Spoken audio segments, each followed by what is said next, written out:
Nowadays, few people remember the reason for Everlight's wealth, the glittering mine. For a long time it was believed that moonsilver, the most precious and most durable ore of Io, could only be mined in the Windwall Mountains, the empire of the dwarves. All this changed when an unsuspecting farmer found a piece of the shimmering ore while digging a well. A gold rush followed, and Everlight, back then a modest town, grew into the metropolis it is today. The mine was depleted decades ago, but the wealth remained.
We should get moving.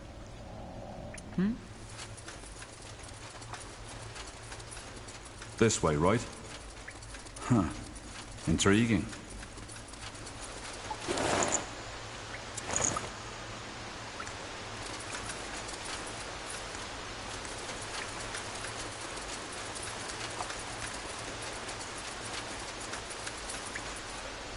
Danger up ahead!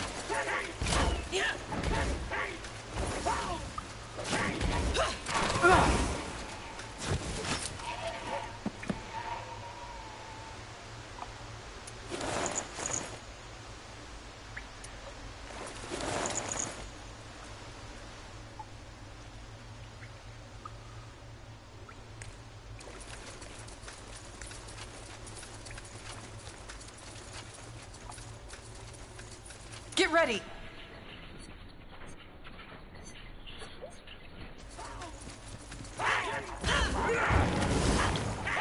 Fair enough. Let's do this. More fighting. Does this never end? Fine. All right. Whatever's necessary. Here we go. You read my mind. Interesting.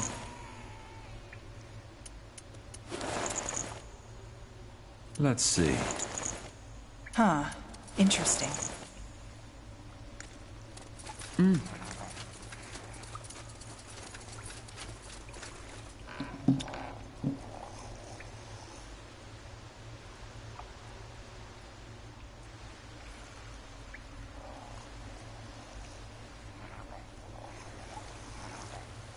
Sure.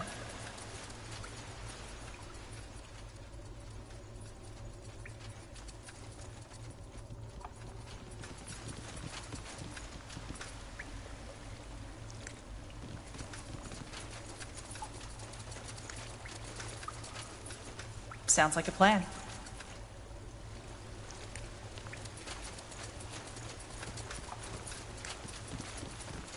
All right, why not?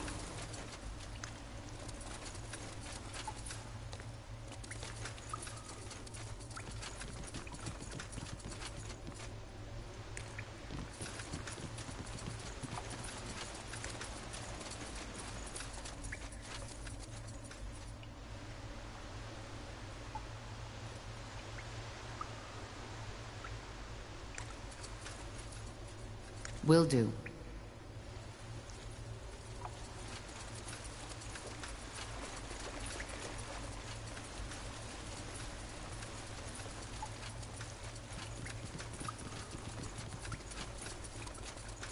Understood.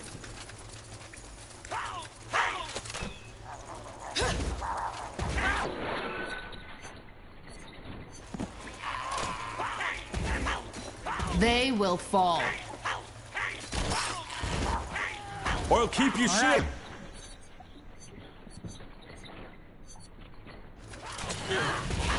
There we go.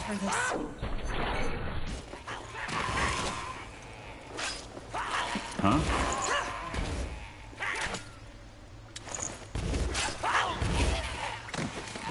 I'll take a look.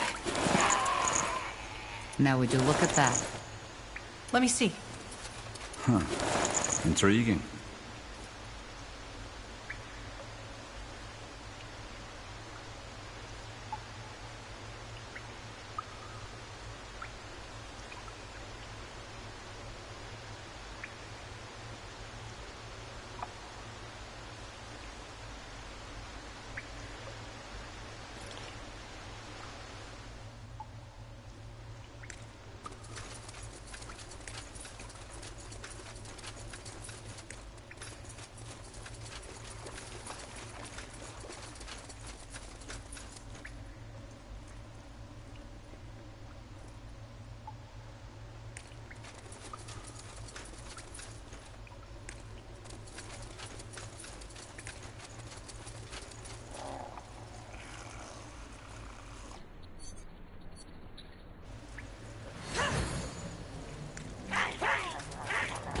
More. Never end.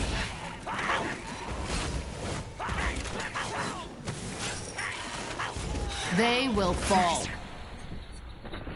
Focus. You'll regret this.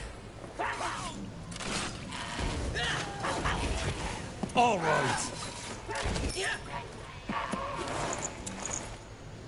Let's see.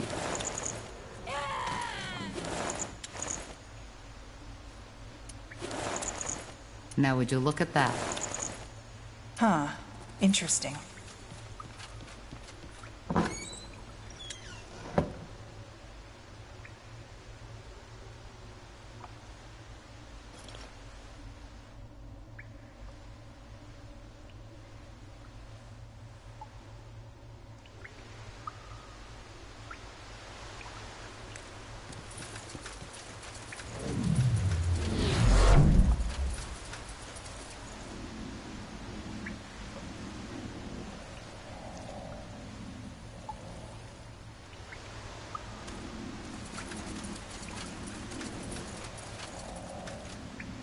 Let's see.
Sure.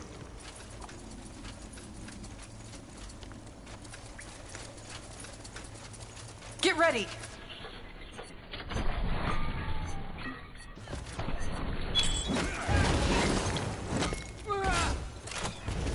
Fine.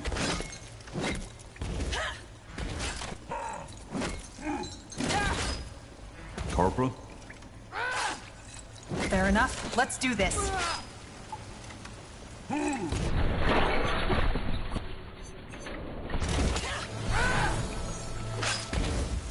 Whatever's necessary. Yes. Uh-huh. I need help over...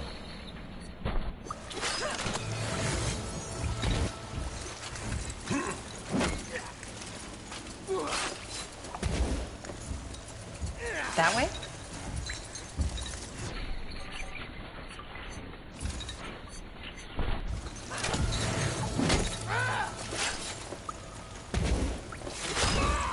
Huh? Danger up ahead! Yes. Get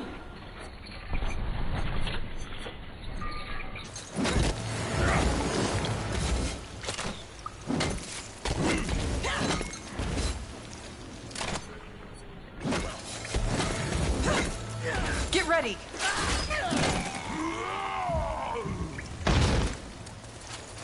Sounds like a plan. You got it.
Interesting.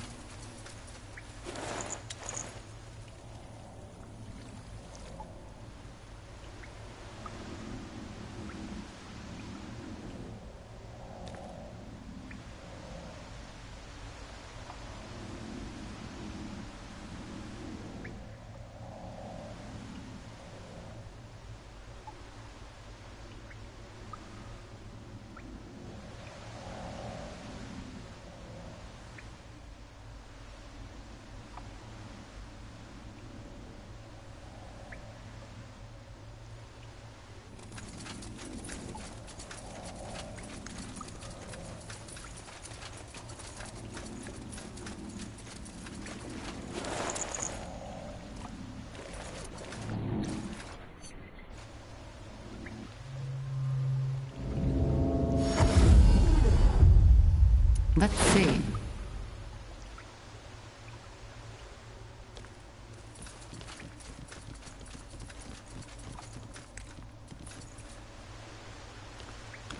Sure.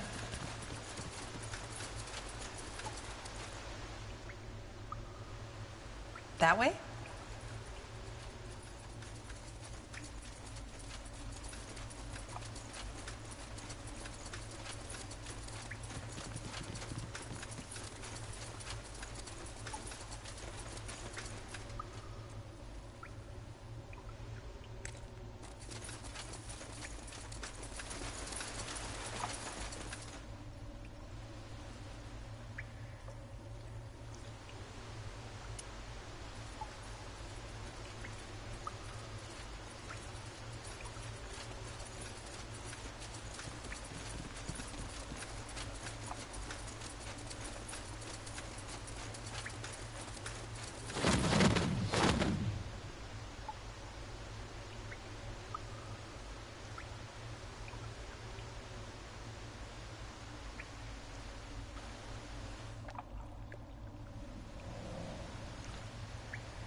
All right, here goes nothing.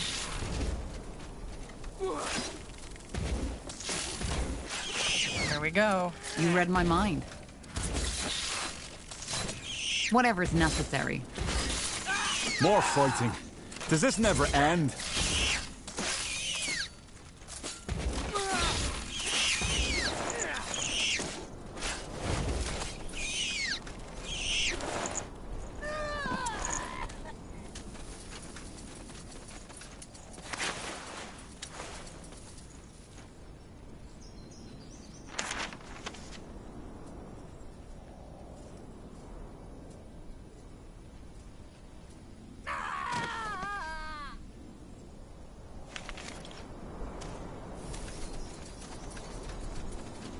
Sounds like a plan.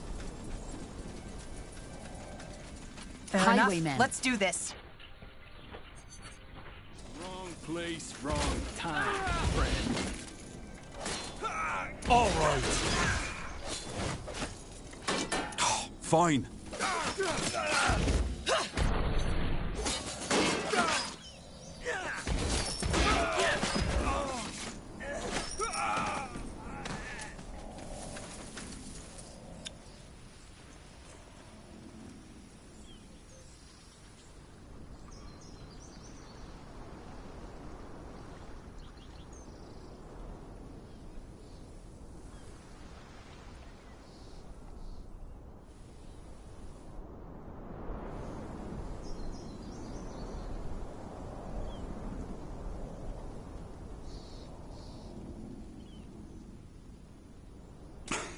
Blasted armor.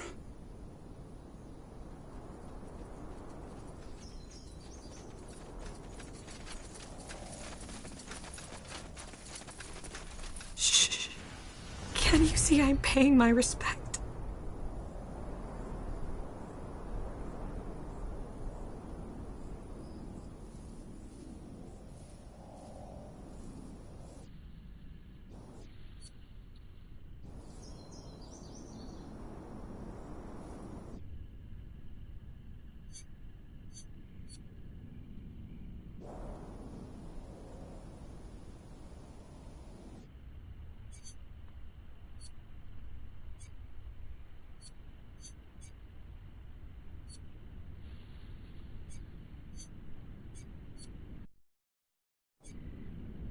I'll take a I'm look. very emotional right now.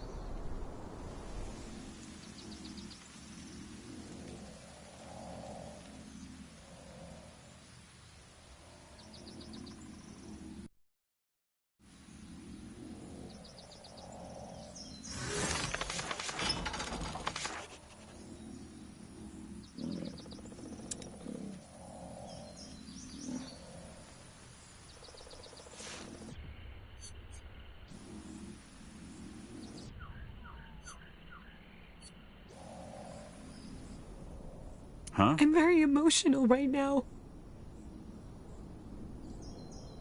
That's the way?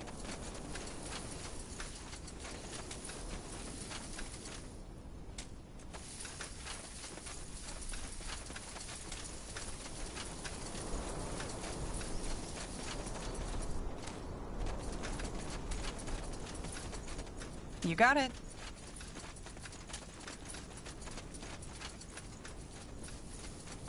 All right, why not?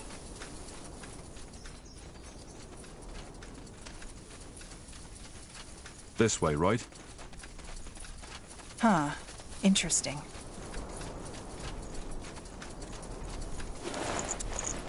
Huh. Intriguing.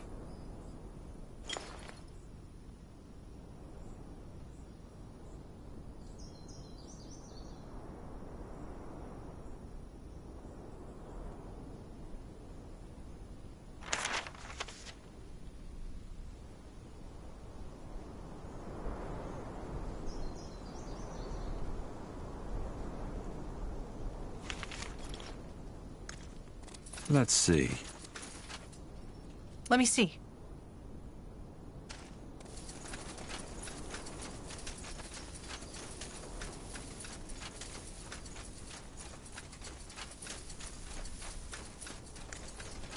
Sure.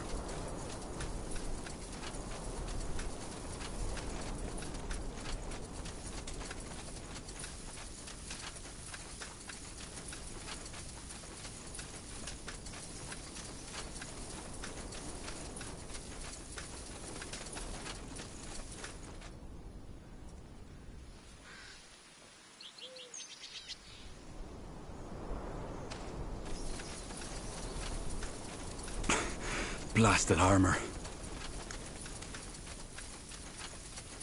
This way, right?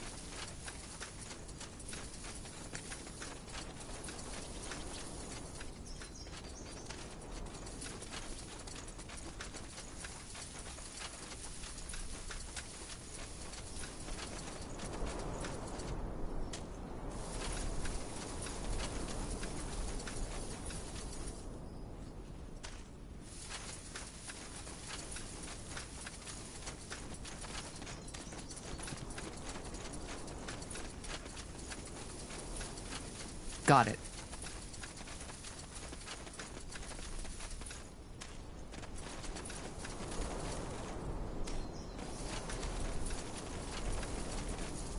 Get ready.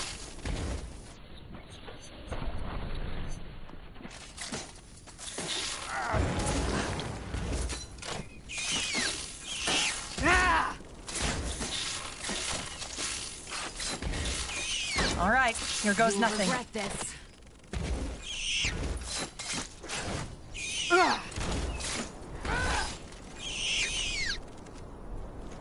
I'll take a look.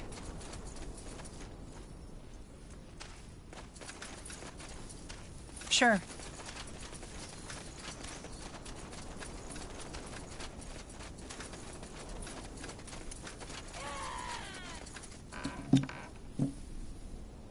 That way?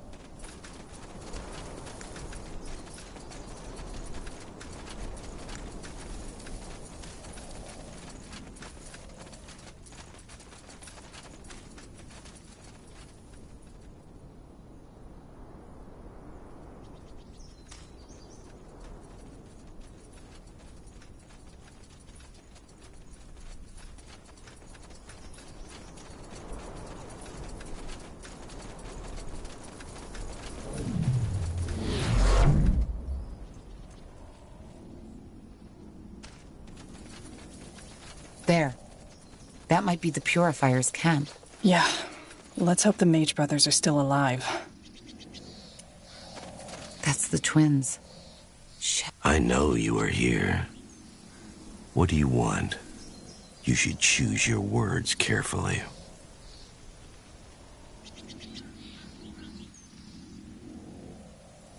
Are you the Sacred Purifier? That's what Aenir named me, yes. You came here for the twins, I take it. They are dead. They did not withstand my trials. I believe Joseph put them into that cage over there, in case you would like to convince yourself. Places.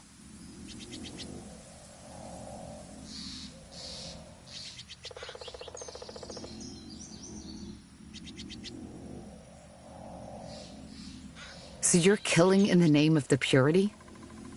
The purity? No. I kill for purity.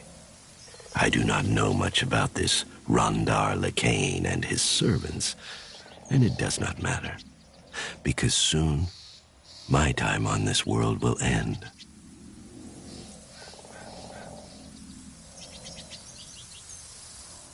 What do you mean? I mean what I said. It was never Aenir's will for me to live a long life. He has chosen me for his task, and I have now almost purified 47 people, just as much time as my miserable shell has spent on this world. What by Nihalf are you talking about? I have been blind since birth. All the colors, all the shapes, all the joys of this world, I could not see them. For years and years, I considered my disability a curse. I hated the Guardians. I hated the All-Father. I hated my mother for giving birth to me. And it was only 1 year ago that the All-Father spoke to me and that I finally understood. What did you understand? That you have to gouge out people's eyes? Yes. I understood that blemishes like my lack of vision are not a curse, but a punishment. You see, my mother was a whore. She was twisted, impure, sinful, and left me right after I was born. It was a miracle I survived that long. My scourge is the result of my mother's corruption. You mean you are blind because your mother was a whore? Yes, and it is the same with every blemish, including magic. They are a reminder of our fathers and mothers' failures. So the All-Father offered me a bargain. The only way to save the blemished is to purify them, the way I do. Pain, suffering, and ultimately death. If I were to do this on 47 sinners, the same as the number of years my wretched shell has lived on this world, I would be able to purify myself.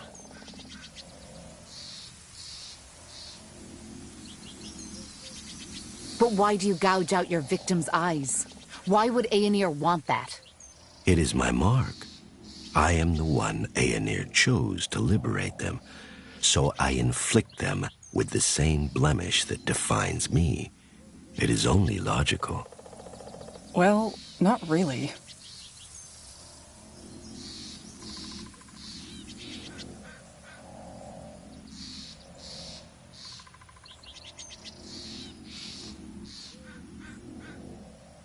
Purify yourself? Do the same to me that I have done to them. Yes. My body is only an instrument, stranger. And the day that it is no longer needed, it shall be discarded.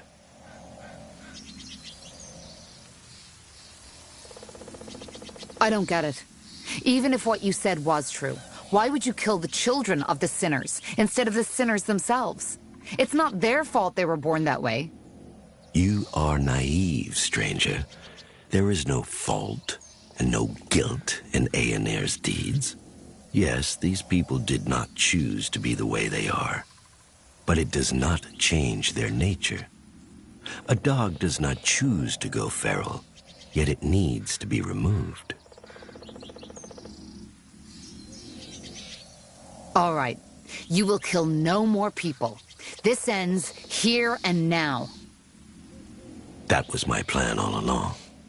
Joseph, Hawk, kill them. Fair enough. Let's do this.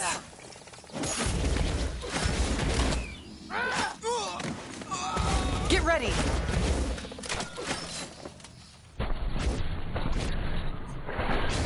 I need help over here. Focus area. Focus. I'll keep you shielded.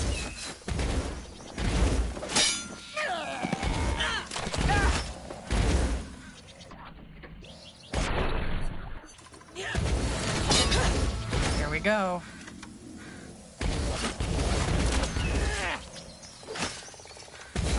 You asked for this.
Will do.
help you with something?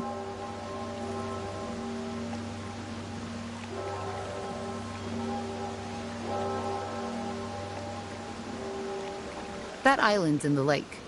That is the Creators Guild, isn't it? Yeah. Why you asking?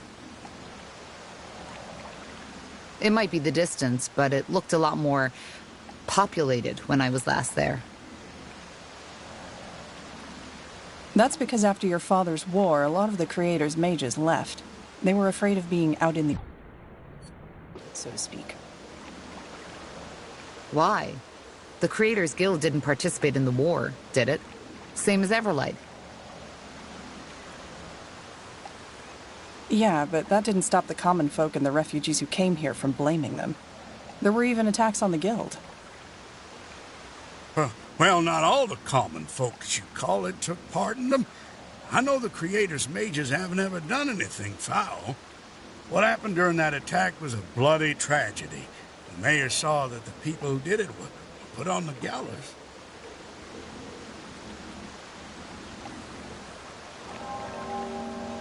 I want to set over. How much will that cost?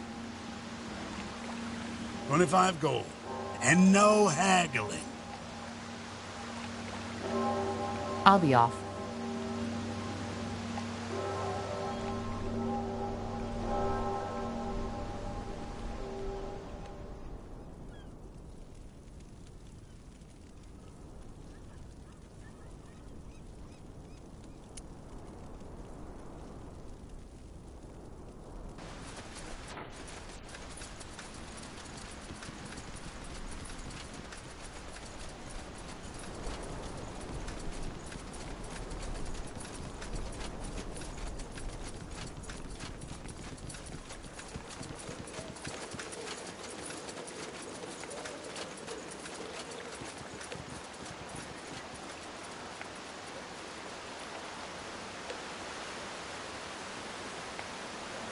You're back.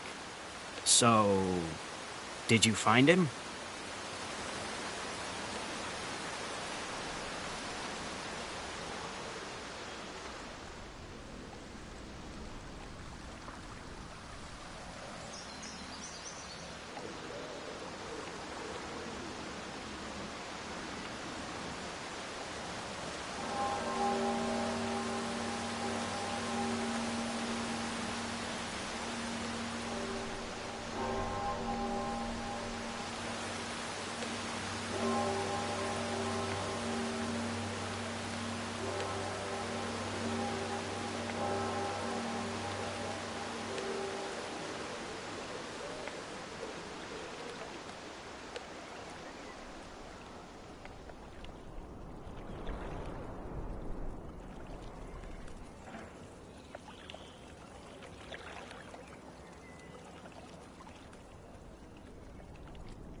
Yes, he's dead.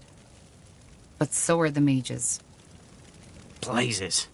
I knew this would happen. Oh, god damn it. Well, at least you put this bastard to justice. Listen, Haggard, the political situation in Everlight isn't going to get better anytime soon. And it's more than likely that someone will get behind what you're doing. I found out too, and it wasn't hard. I'm actually looking for a capable smith. You? But what about the mages here in Everlight? They will still need help, but you can't help them if you're dead. Back in my camp, we're mages too, and we'll do everything to keep them safe. That's not a decision I can make on the spot, friend. Oh, let me think about it, will you? Where can we meet should I decide to join you? I have a scout stationed here in Everlight. Just talk to him once you've made up your mind. Think about it.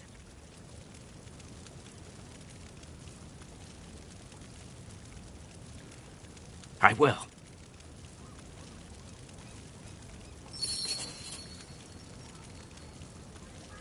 Ah, you're back.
Understood.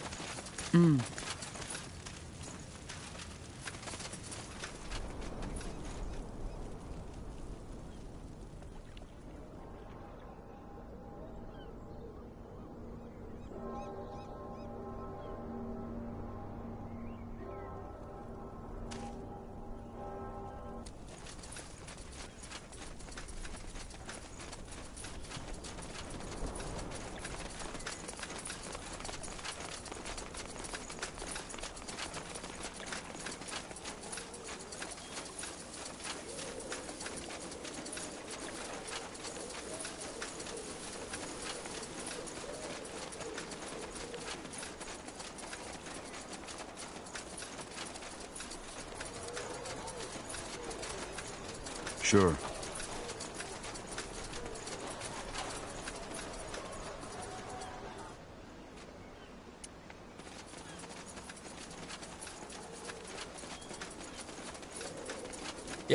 Yes, come closer. I'm sure I have just what you need.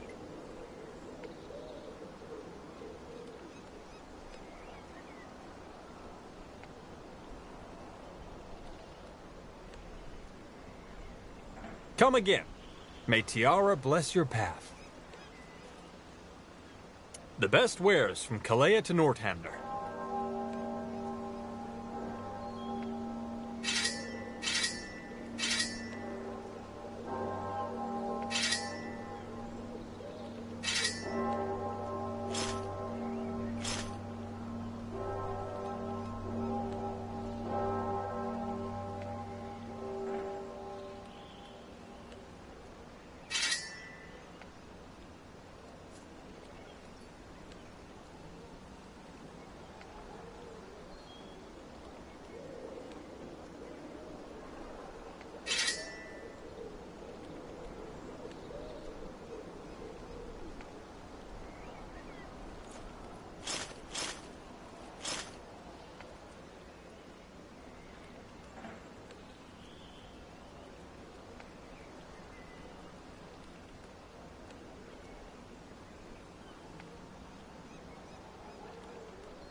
Good choice.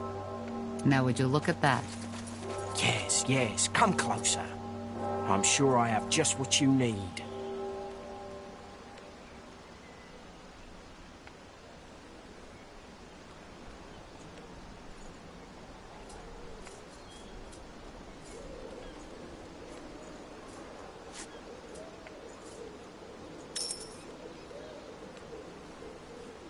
Pleasure doing business with ya.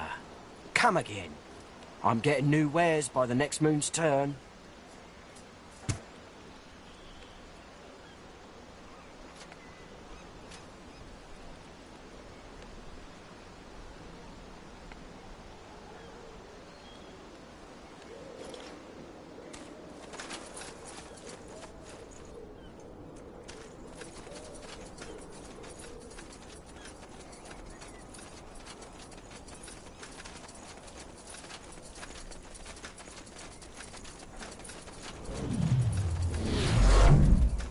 You there! Soldier, you!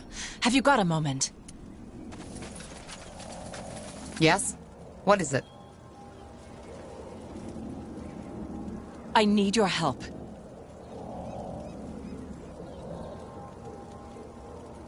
What happened? Who are you? Rohija. Rohija Tanner. I have a small farm just behind the city walls, which I run with my husband. Thing is, he's sick. Stomach cramps and fever, ever since he went to that bloody village. Anyhow, harvest is coming up soon, and I can't have my Georgie lying in bed all day.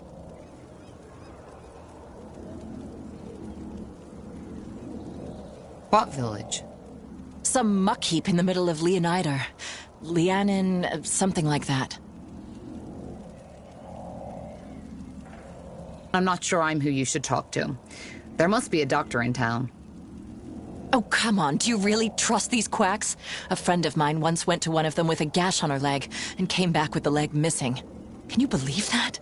Just cutting off people's limbs right and left like that? I'm not going to let them hurt my Georgie like that.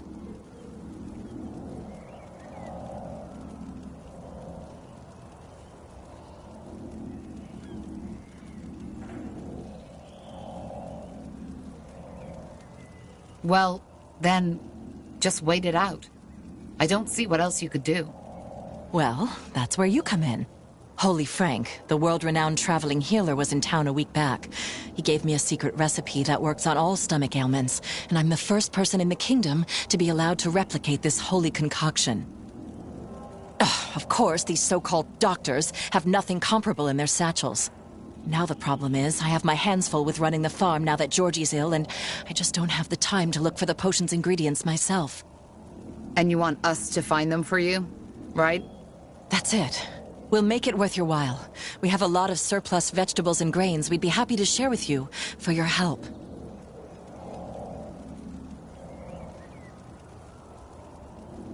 Not sure how much use we have for surplus vegetables. Well, I'm not swimming in riches these days, so I'm afraid I can't offer you anything else. I must say, I'm a bit disappointed in you. You look like an honest soldier, not like the kind of person who'd take advantage of a grieving wife.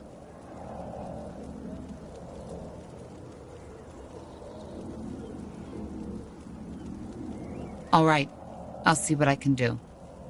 Could you give me a list of these ingredients you need? Oh, yes, of course. I've already put one together. Thank you, friend. I'm sure Tiara will reward you for your kindness. Now, if you'll excuse me, I need to get back to the farm. Georgie needs his cold wraps changed. All right. Where's your farm so I can find you when I've got the stuff? Just under the south wall. You can't miss it. Tiara's blessing, soldier. You're doing the right thing.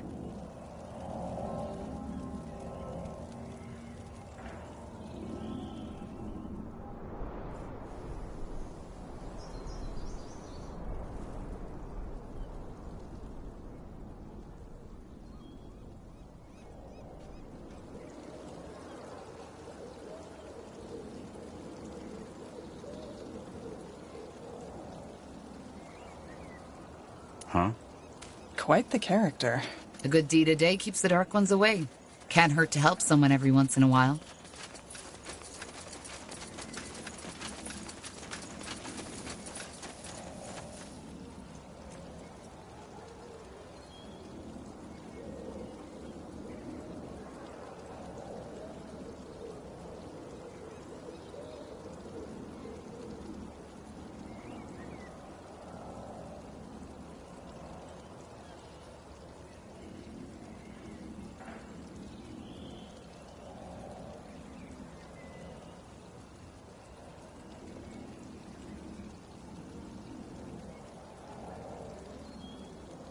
A fair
Offer?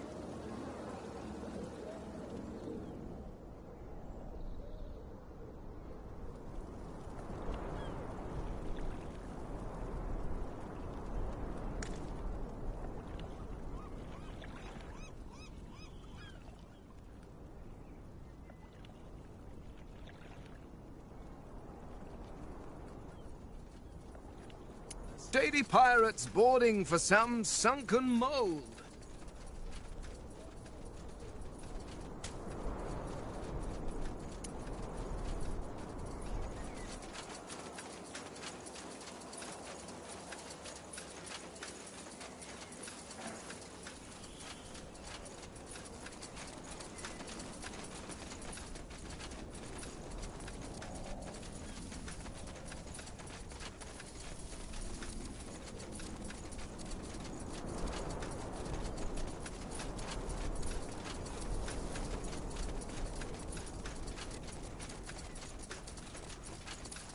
State your business. I'd like to enter. So? Can you let me in? No. Whose house is that? If you have to ask, you sure as heck don't belong here. Sod off. I'd like to enter. So? Can you let me in? No.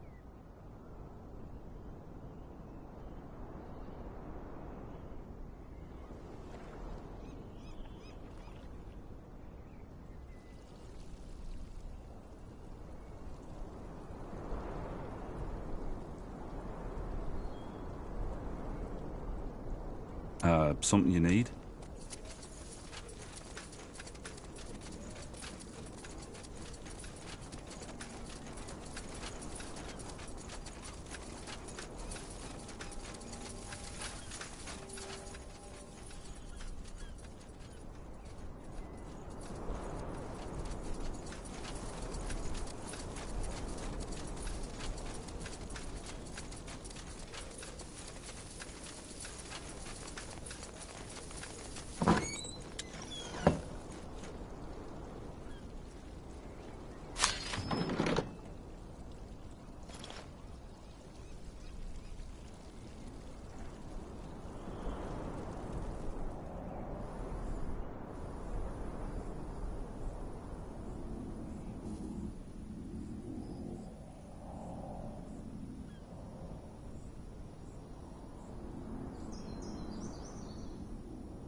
That's the way?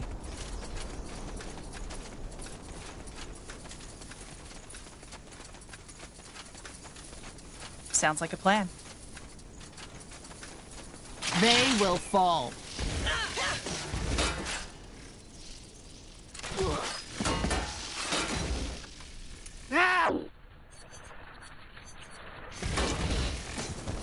All right, Whatever. fair enough. Get ready.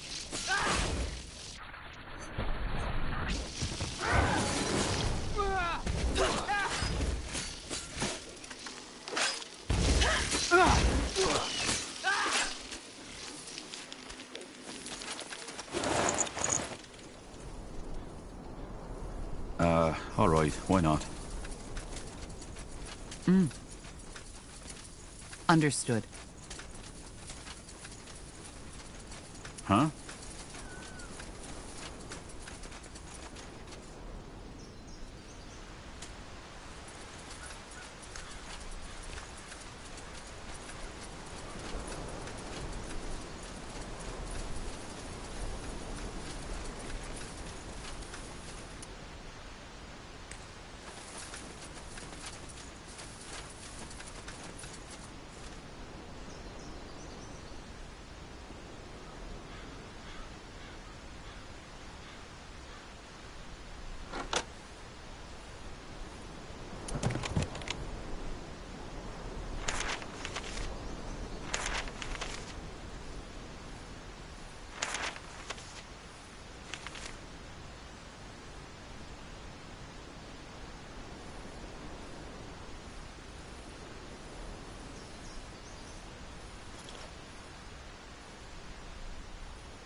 Hmm?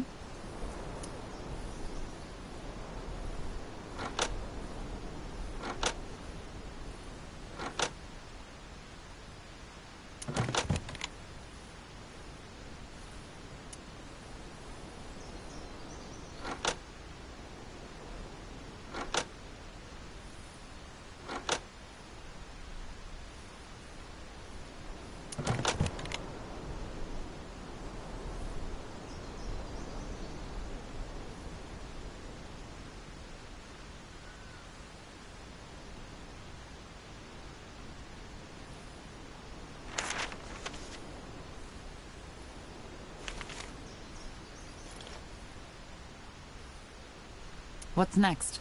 So, what's the plan?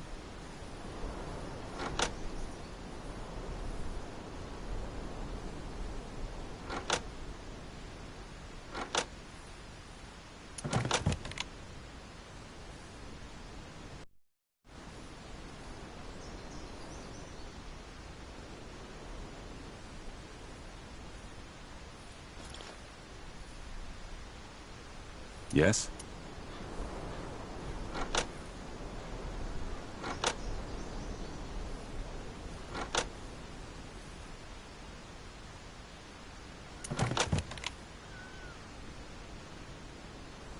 Hmm?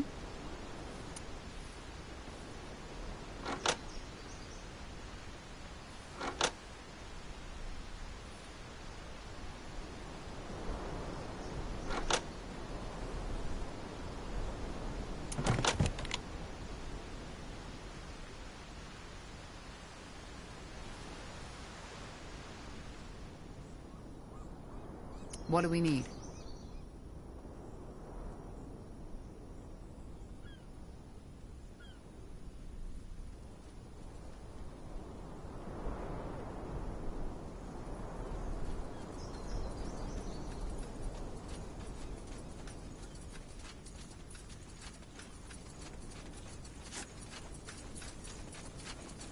Wait, you there. Yes, you. Could you spare a moment?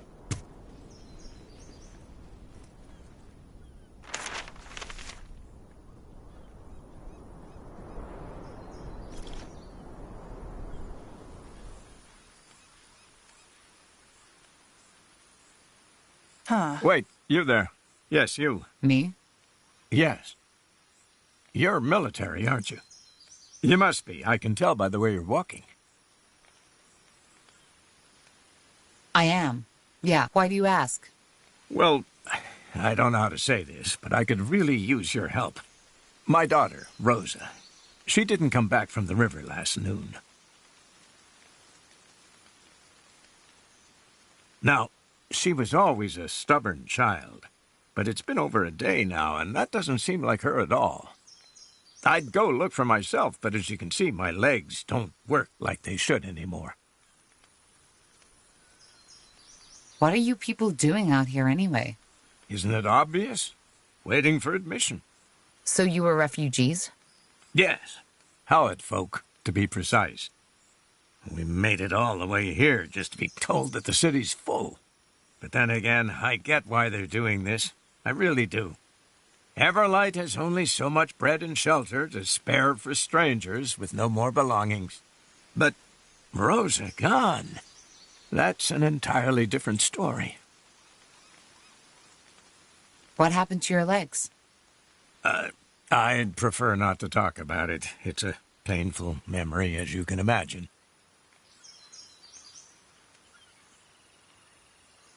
What about the Everlight Guard? Did you talk to them yet? The guard? They barely have time to keep the city streets safe. They aren't going to waste any on a refugee. You're well articulated. May I ask what you did before? Before that bloody war tore everything to pieces, I was a herbalist. But all that, my store, our house, it got burnt to the ground by the rebels. It's strange. My life back then, it doesn't even feel real anymore. You know, we have all these things that we think define us, that we think have substance, but they don't. One day you wake up, and they're gone. But I'm sorry. I digress. All right. I'll go see if I can find your daughter. You said she went to the river? Yes, to clean out my wrappings. She's around 5 feet tall, has blonde, long hair, and a birthmark on her right cheek. Thank you, sir. You have no idea how much that means to me. Just find her, please.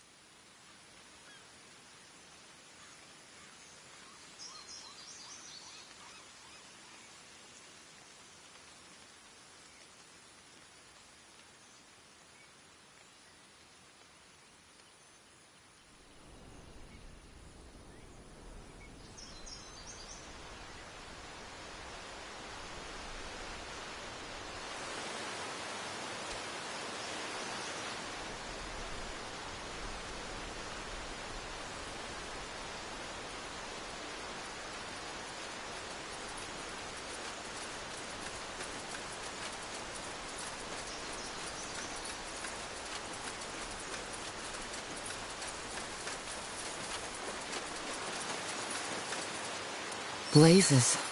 Blonde hair. Birthmark on the cheek. That's the old man's daughter.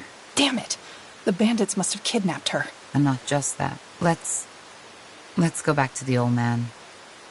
He'll want to know.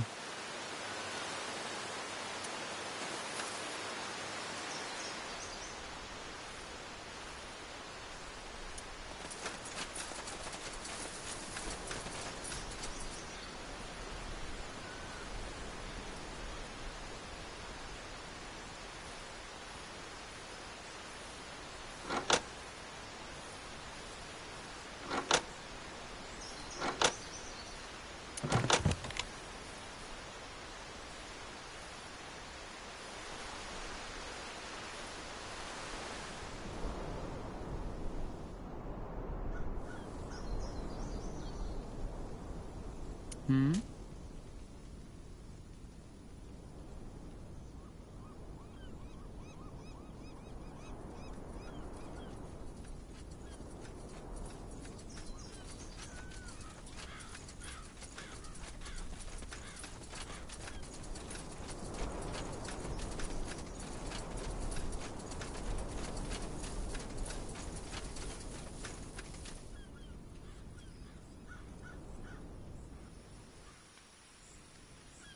Yes? Did you find her?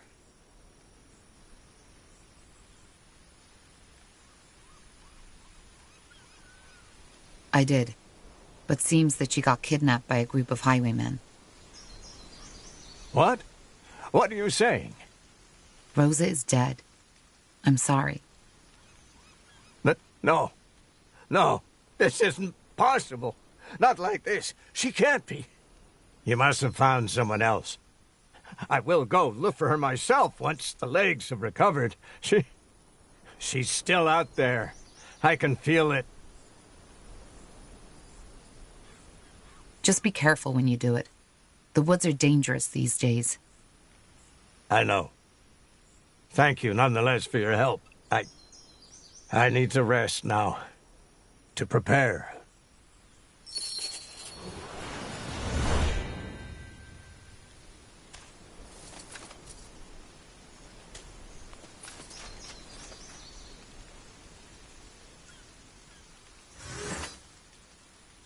goddamn mess. Such a young girl, abused and murdered.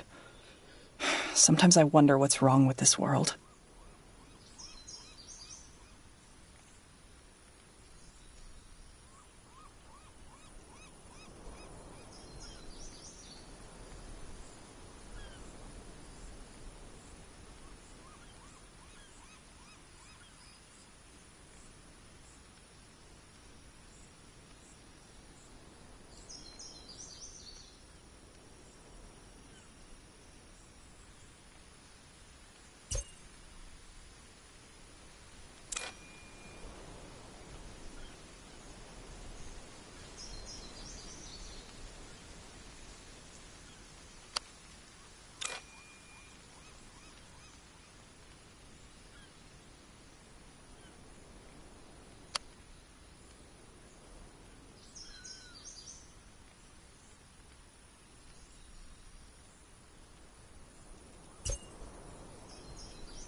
You!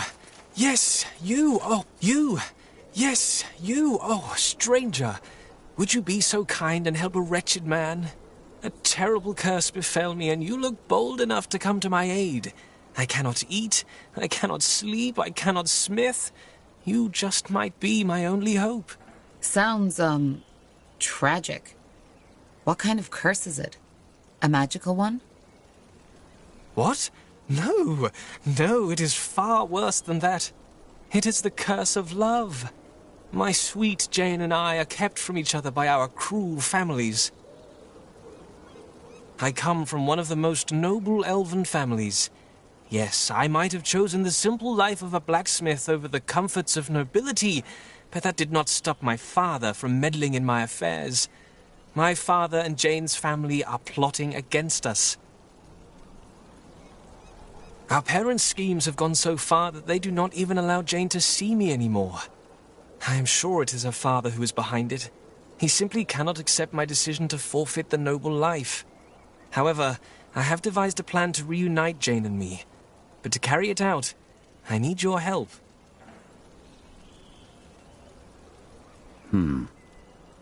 That guy may be odd, but his craftsmanship is excellent. Didn't you say we might need a smith for our army?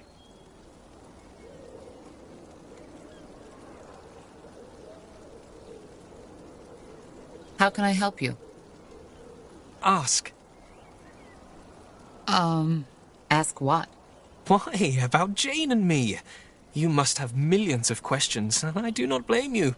Such fierce display of emotions can be overwhelming for the poor soul who has never felt them.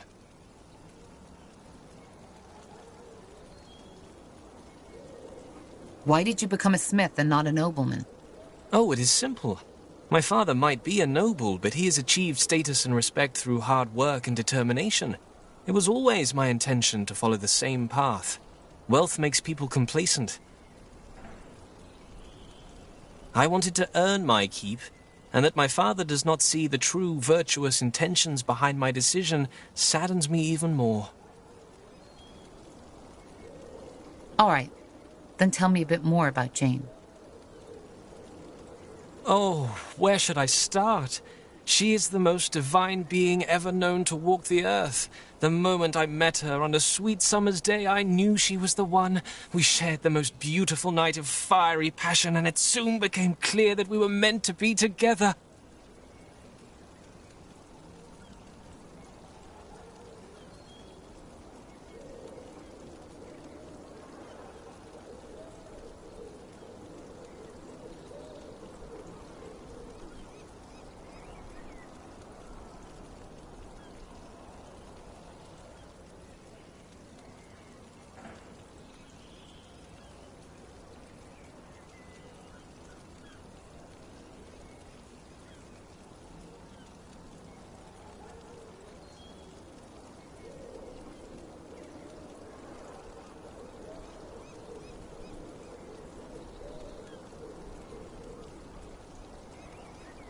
These enchanted eyes, her hair golden and sweet like molten honey, her shapely cheeks with a touch of rose like a blossoming flower, her slender waist like...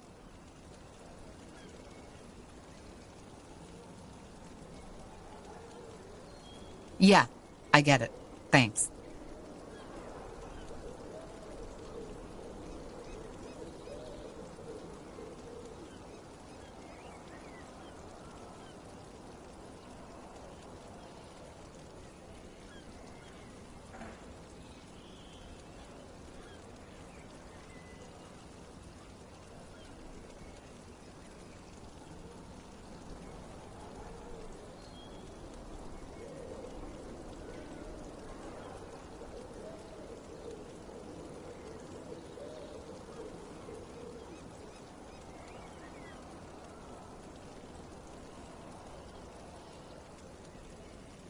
I don't have any more questions.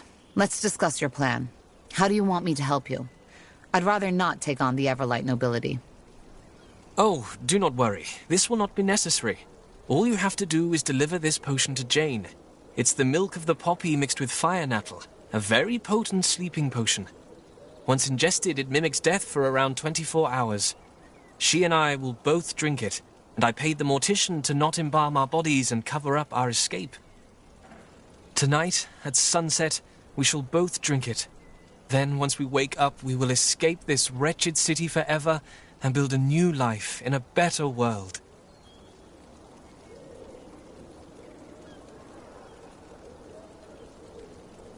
Milk of the poppy and fire nettle are both strong sedatives. Do you really think mixing the two is a good idea? You might die. I will not. Trust me, one of my many virtues is an excellent knowledge in the art of alchemy.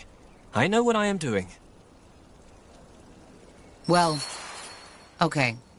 I'll give this potion to Jane and tell her of your plan. Splendid. Wonderful. You, brave traveler, are what's lacking in this world. Men and women who fight for the beauty of love. Speak to me once the deed has been done.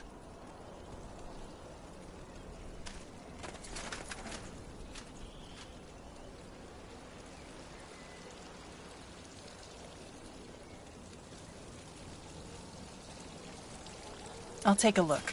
Are you really going to give that woman Jane this potion? This sounds like one heck of a stupid plan. Well, let's just see what she has to say about it first.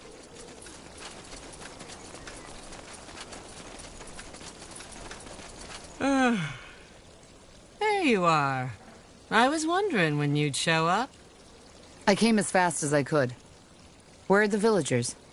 In a safe place. Not the most beautiful part of this city, but it'll do, for now. Ah, and I sent Ralph to an apothecary. Despite the fire nettle, his cramps have gotten worse. I see. How was the rest of the journey? Well, since you made short work of the General's army, it was almost relaxing.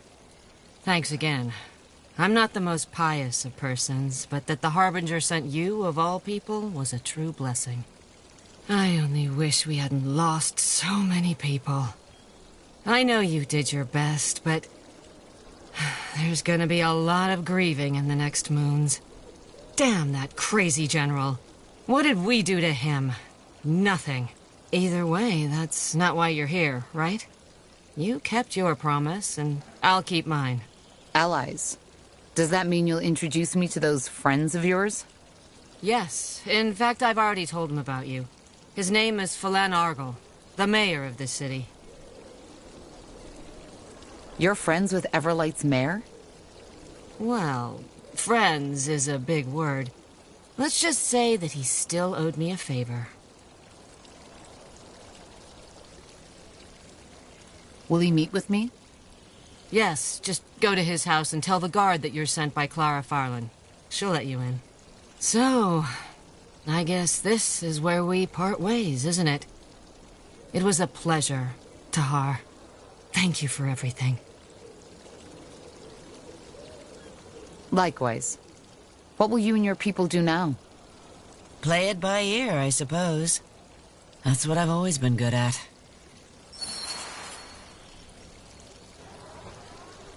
Got it.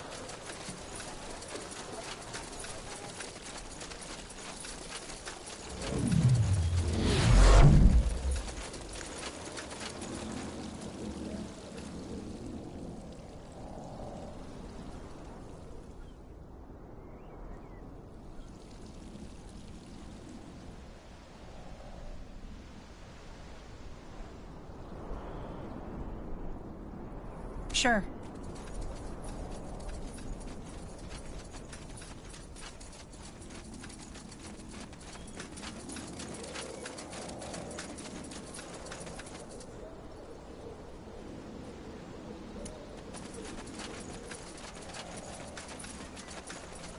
All right.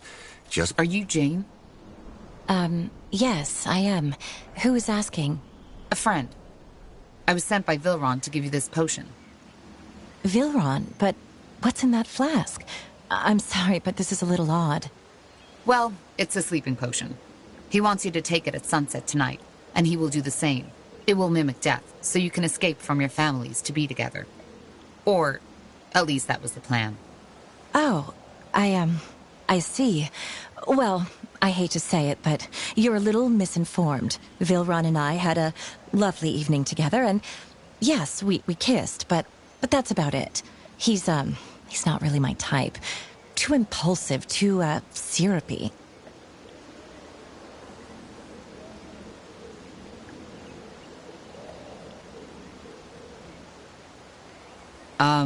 That's not the way Vilron told it. He said you love him as much as he loves you, and that it's your parents keeping you from each other. Oh, by Tiara. Yes, I told him that I loved him that night because it felt right in that moment, but then he started writing me these poems and sonnets, and by now I think there isn't a single flower he hasn't compared me to. And then he sent that letter where he asked me how we should name our children. That was the moment I, well, needed some distance. Don't get me wrong, he's a really good man, but I just can't deal with his enthusiasm. I'm sure he will find a girl that will appreciate his sonnets, but it just isn't me. Oh my, that's kind of funny. Then what do you want me to tell Vilron? I have to stop him from taking that potion tonight and waking up all alone in a morgue. Well, if you're going to talk to him anyway, tell him the truth. Trying to spare him from rejection led to this entire situation. Tell him that I really appreciated our time together and that I know he will find true love sooner or later.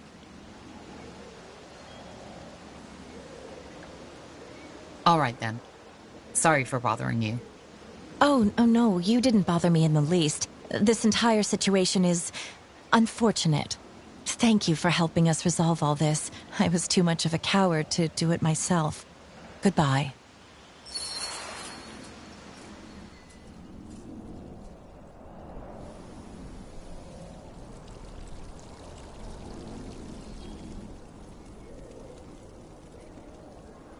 Let's see.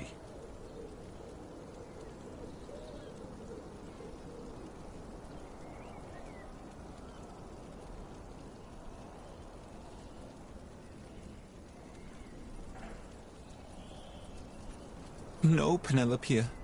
You cannot do this to me, he loudly screamed, full of pain and anguish. Penelope softly cast him a mournful glance. Her eyes dreamily drifted off towards the merciless and cold winter sky. But I have to, she silently whispered, full of remorse. Her tender breath... You're back! So tell me, did you complete your Yeah, about that. Vilron, I don't think Jane will be drinking that potion. She isn't interested in fleeing Everlight with you. Why would she not want to come with me? The deepest depths of the deep sea of dreams, but alas, Jane doesn't love you, Vilron. She led you on because she didn't want to hurt your feelings. And she asked me to tell you. Oh, my former What? beloved. No! Her father must have forced her to say this. And I am tired of having that madman coerce my beloved. Ride with me, warrior of love. We shall free Jane from that tyrant's oppression once and for all. A storm would come. If that is your wish, oh beloved. Wait, Vilron. Before you do anything, stop for a minute and think. You've known this girl for 2 weeks, right? And yes, you shared one romantic evening together, but that's about all. What do you... What? What do you mean? I mean, maybe you fell in love with the idea of Jane, and not Jane herself. But, no, that can't be it. Or, can it? Zestfully he said, I shall wait for you. I shall wait for you. Go. Oh, don't blame yourself. We all get a little overzealous when we first find love. All the love you can muster. But, no, it can't be over. This is how love works, is it not?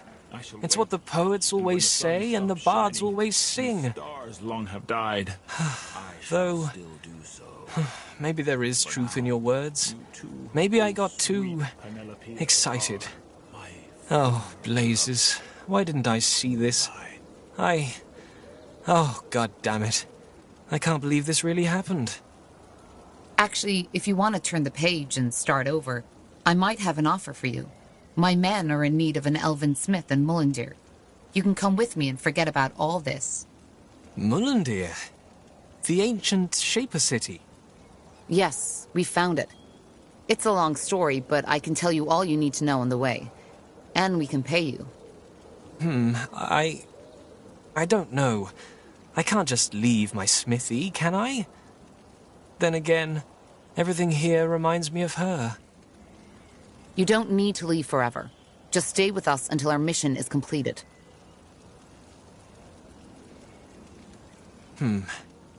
All right then. You convinced me. Let me get my things first, and I'll meet you at the border. And thanks again for telling me the truth.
Huh.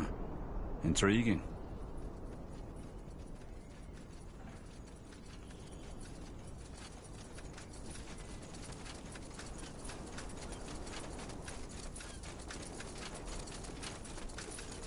State your business.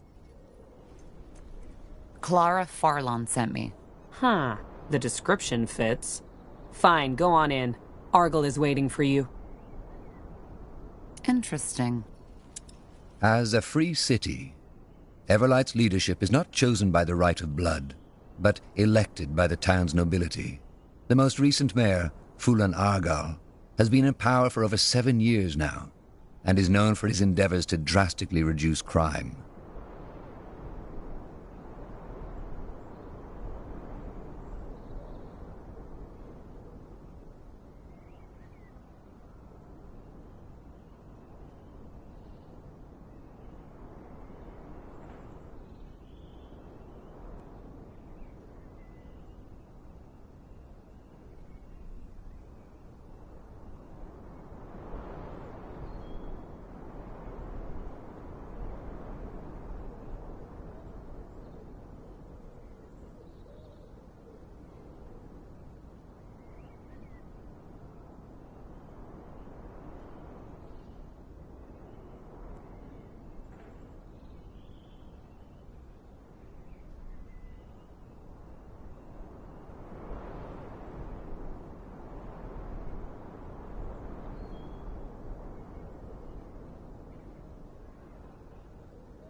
Well, well, if it isn't the notorious betrayer's child.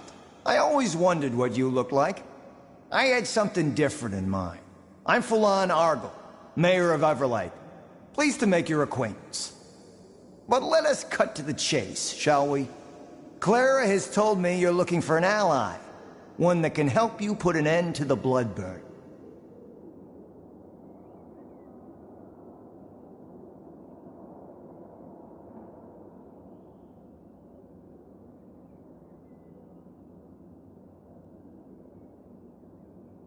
What else did she tell you?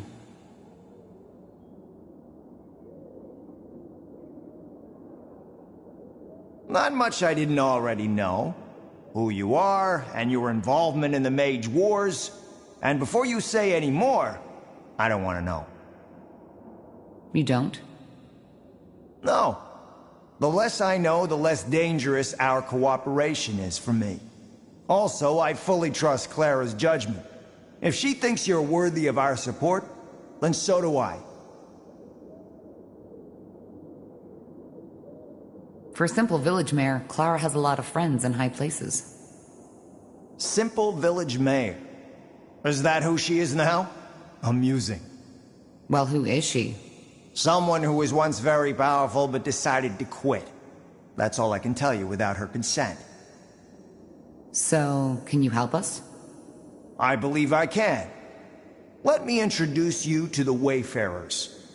Come on in. Tahar, this is Rowan, leader of the Wayfarers, one of the most able mercenary groups on EO.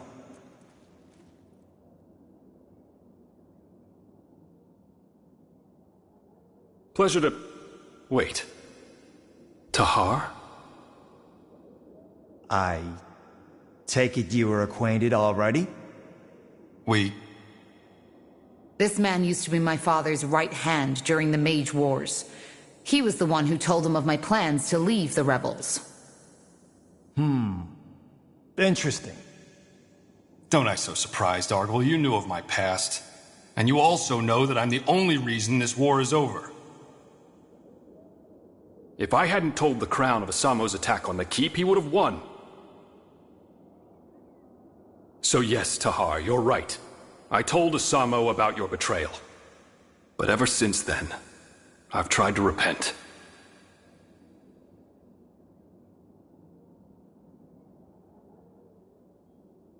Look, you're angry, and after what I did, you have all the right to be. But this is not the time for discussion. You need an ally, and we're all you're going to get. So, please, let us just put this behind us, even if it's just for now. Let the Wayfarers help you.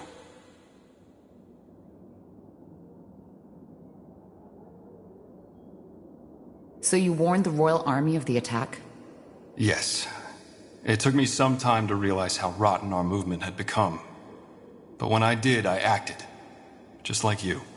But please, I can tell you all about this, but not now, not here.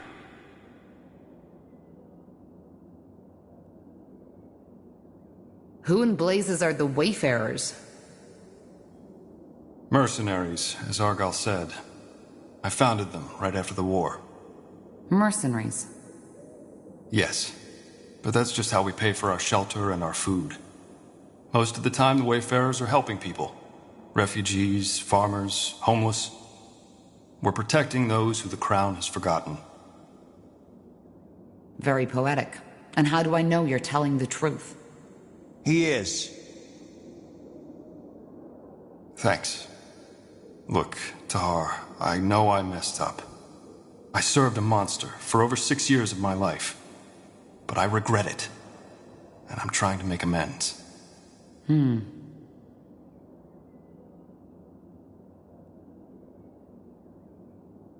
So this army of yours, what can you offer? Knowledge, tactics, swords. Whatever it is you and the Harbinger need to end the Bloodburn, we'll help you.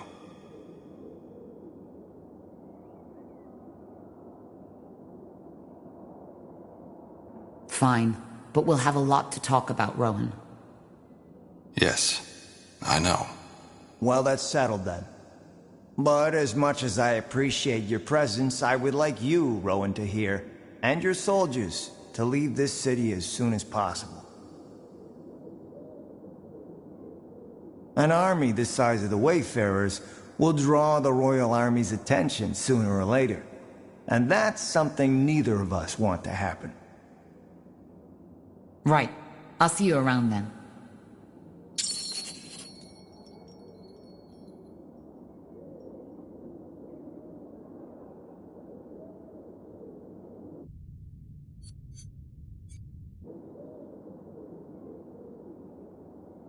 Huh?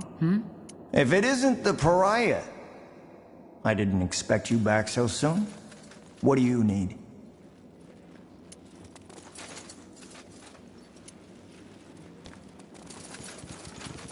Huh?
That wasn't a particularly good poem.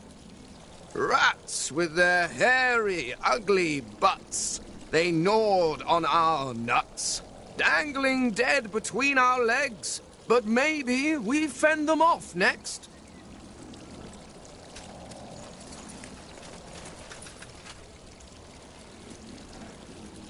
Interesting.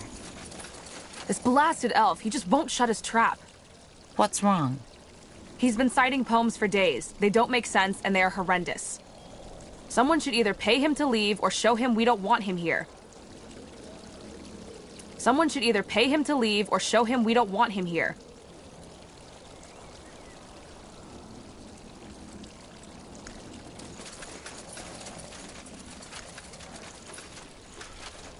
Let me see. Someone should either pay him to leave or show him we don't want him here.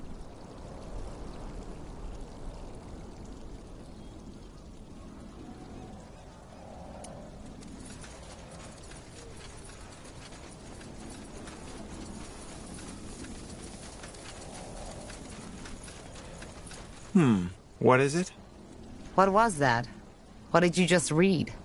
That was an excerpt from my novel, The Shackles of Desire. Do you like it?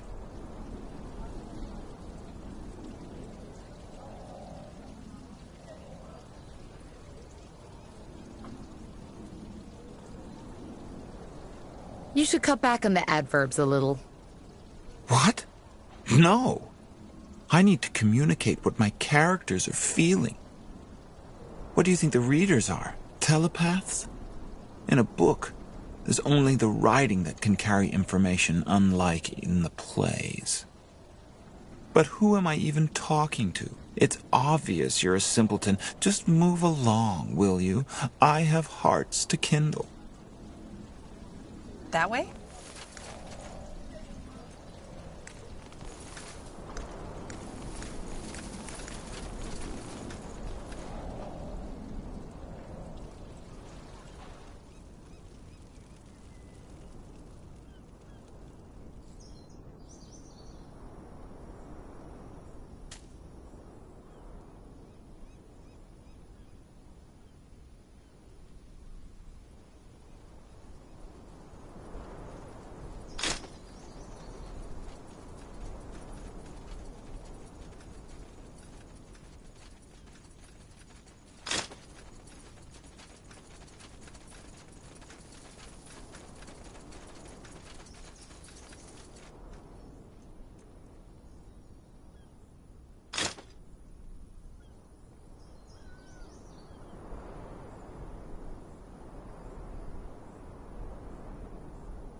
You got it.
Huh. Looking for potions Intriguing. and scrolls?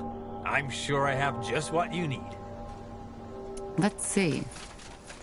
Yes, want to trade?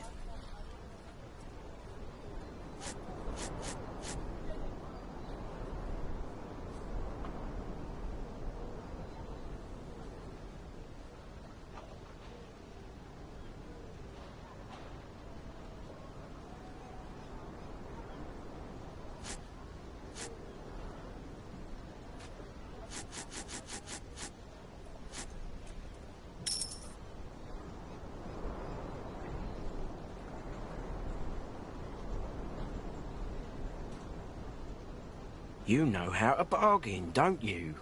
Now would you look at that? Hey, you're an adventurer, aren't you? Come take a look. I'm sure I've got something that might spark your interest. Huh.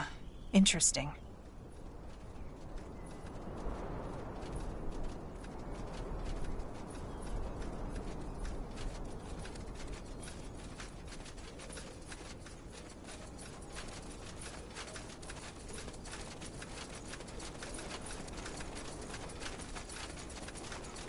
Yes? Want to trade?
You know how to bargain, don't you? Armors and shields. Everything from copper daggers to moon silver swords.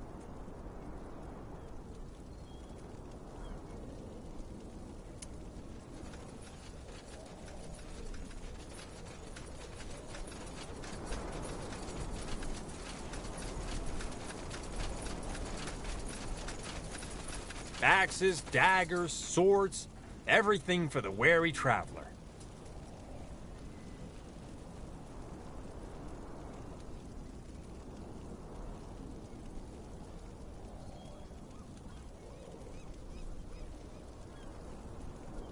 Pleasure doing business with you. Come again. I'm getting new wares by the next moon's turn.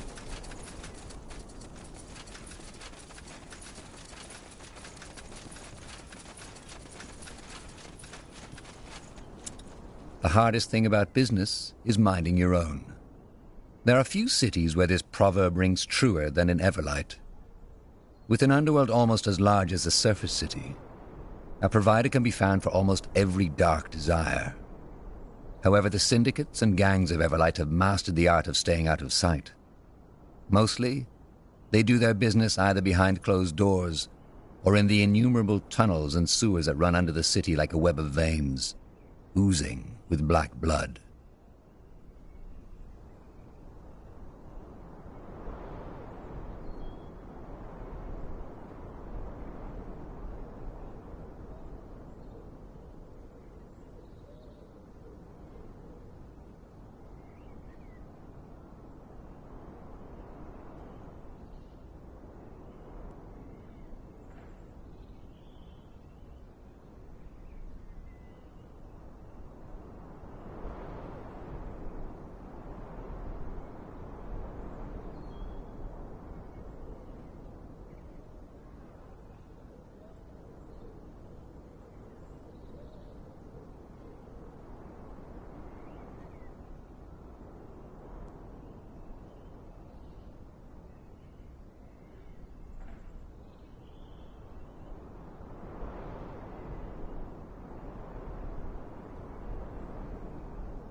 Lost soul. You read my mind. Take them down. They will burn. I need...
Now would you look at that?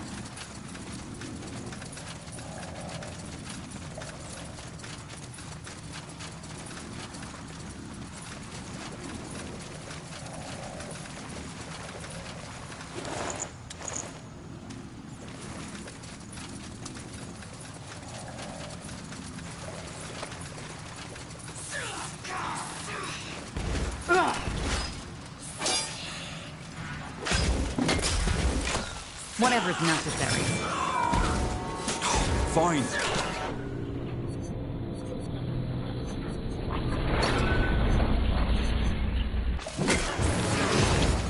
You picked the wrong enemies.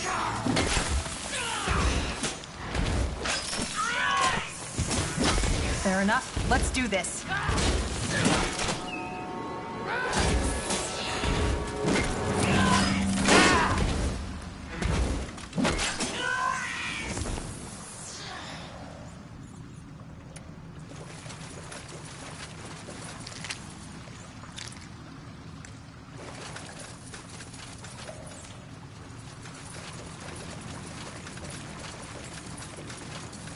That's the way?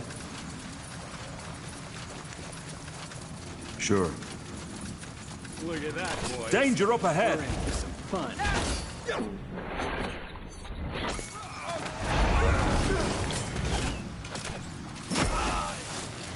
They will fall. All right. You'll regret this. Whatever's necessary.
Sure.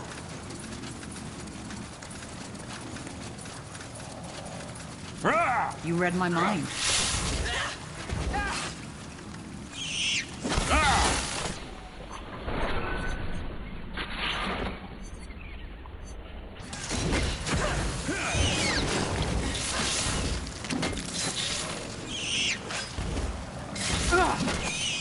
Oh.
Blasted armor.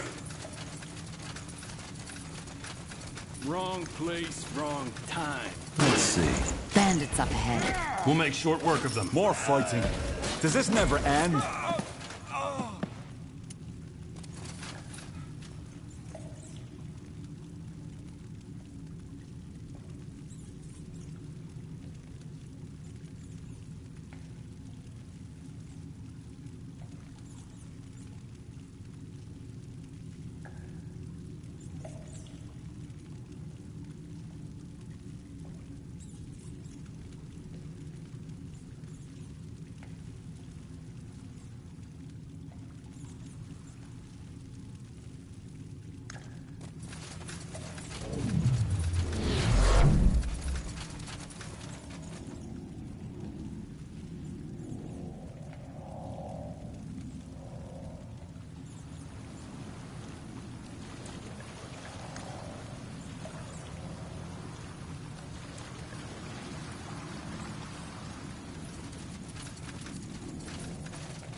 I'll take a look.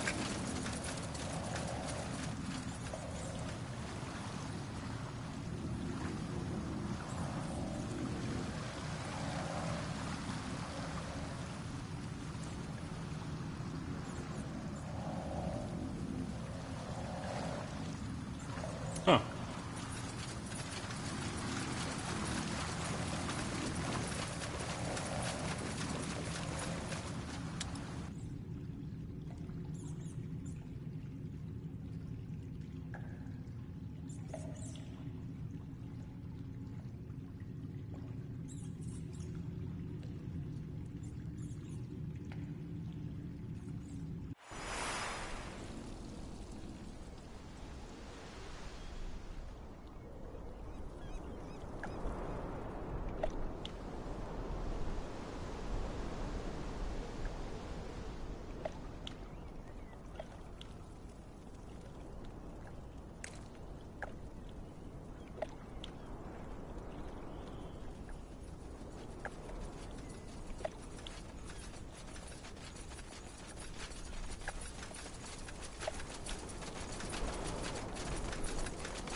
Interesting. Yes? Do I know you?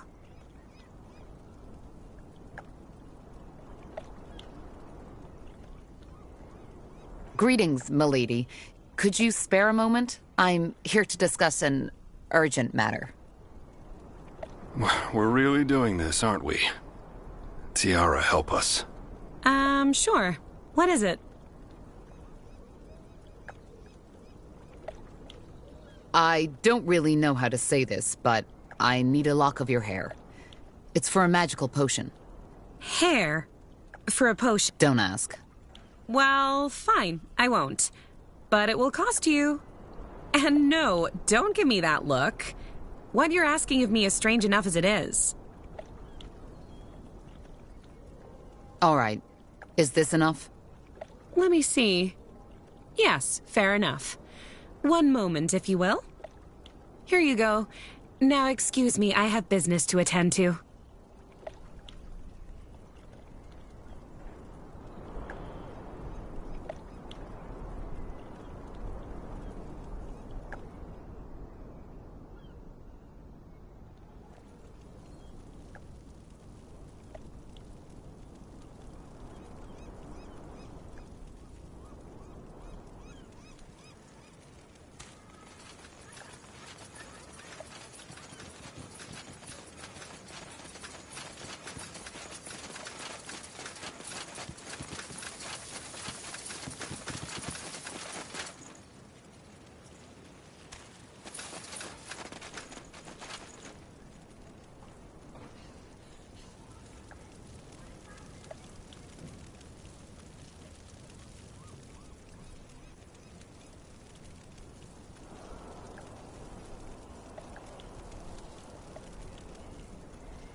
This way, right?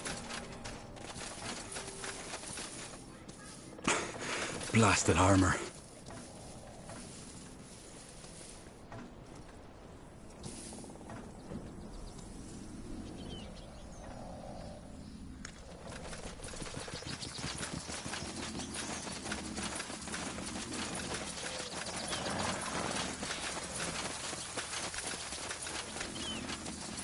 That way?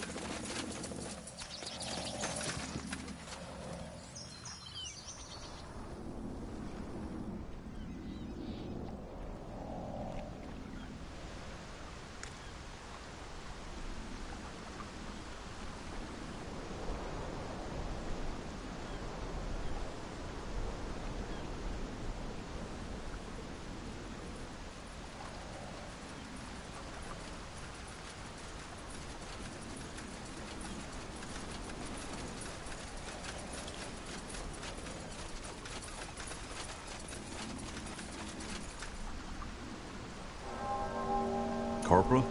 Oh. Huh? Help you with something? I want to cross the... Sure. Where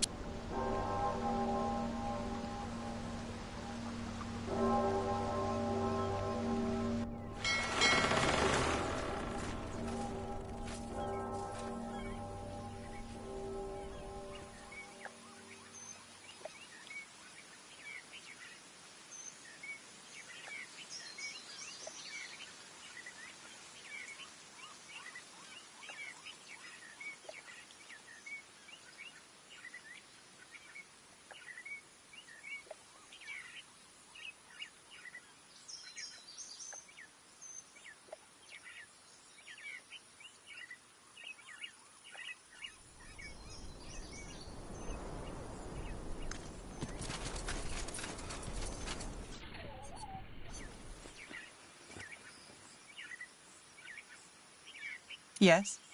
Huh? Help you with something?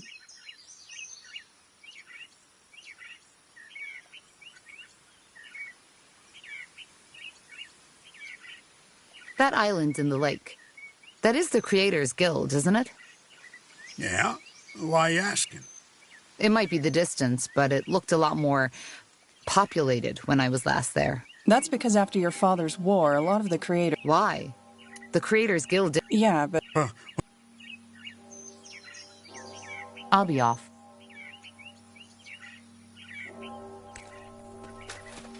Just give the word. I understand.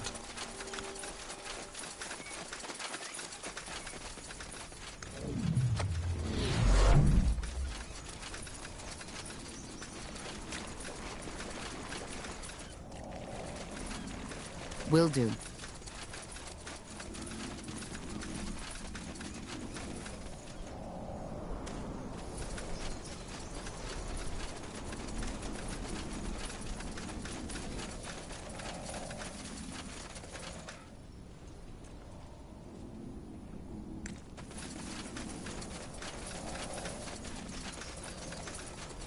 Sure.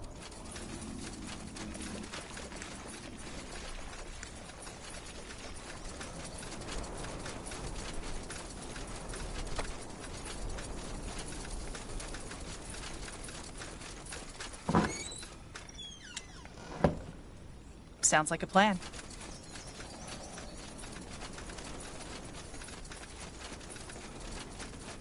Let's see.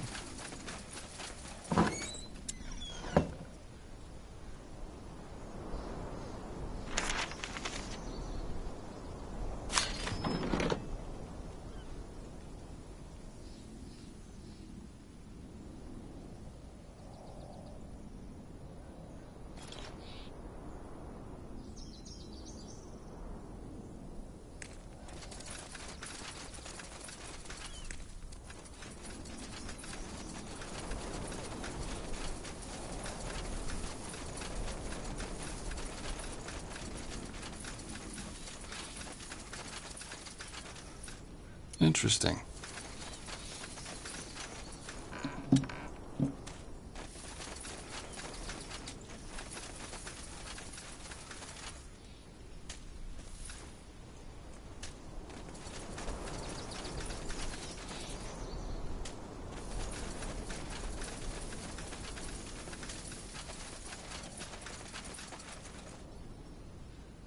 All right, here goes nothing.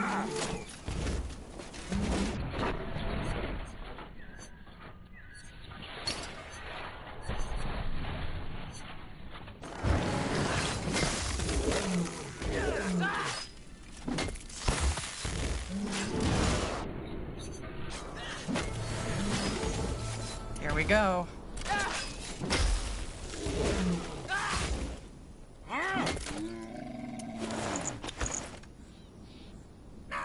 Huh.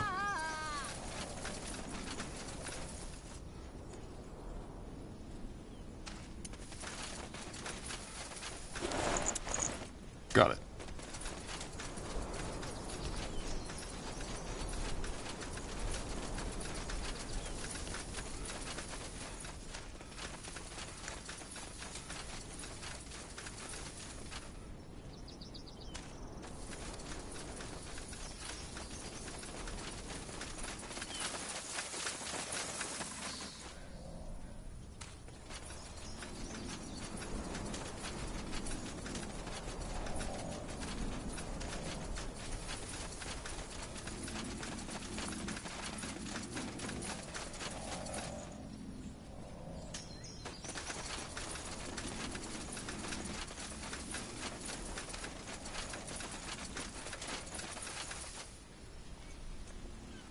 They will fall. All right. All right, here goes nothing. Danger up ahead. Whatever's necessary. You read my mind.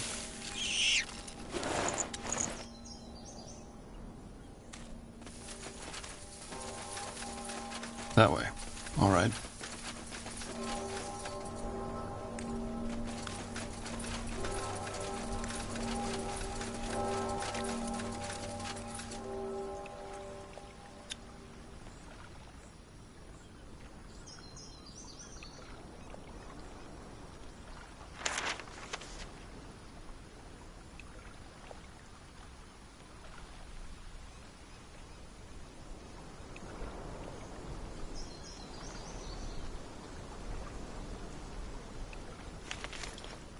Sure. Sure.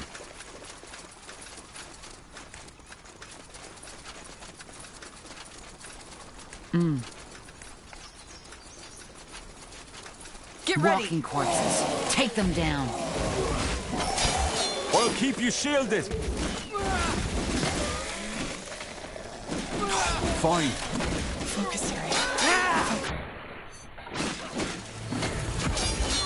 You picked the wrong enemies. Fair enough. Let's do this.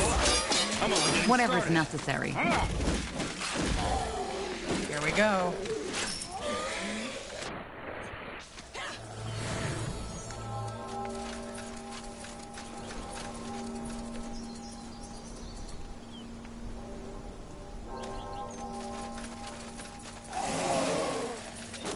Undead.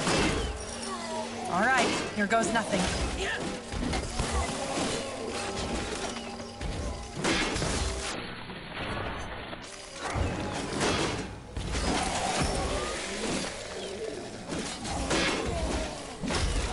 Get ready.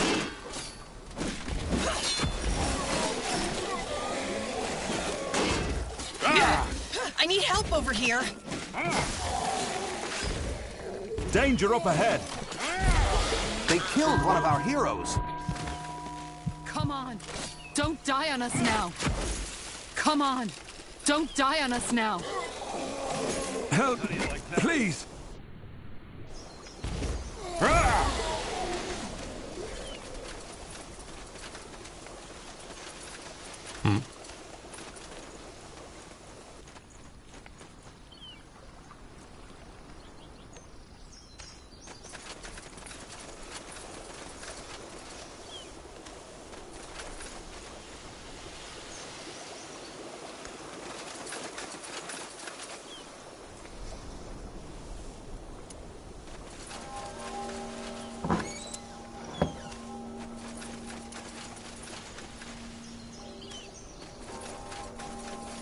You got it.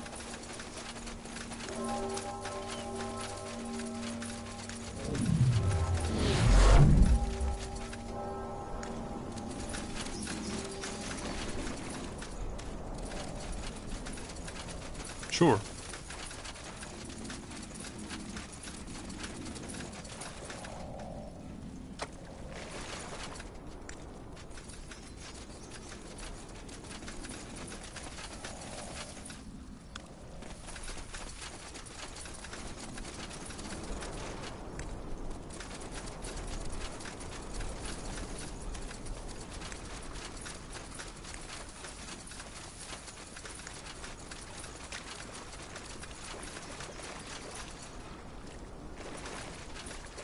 Interesting. Sounds like a plan. More lost souls. Highwaymen. All right.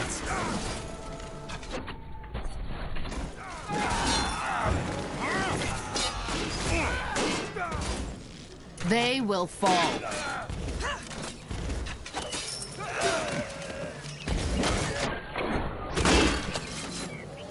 Here we go.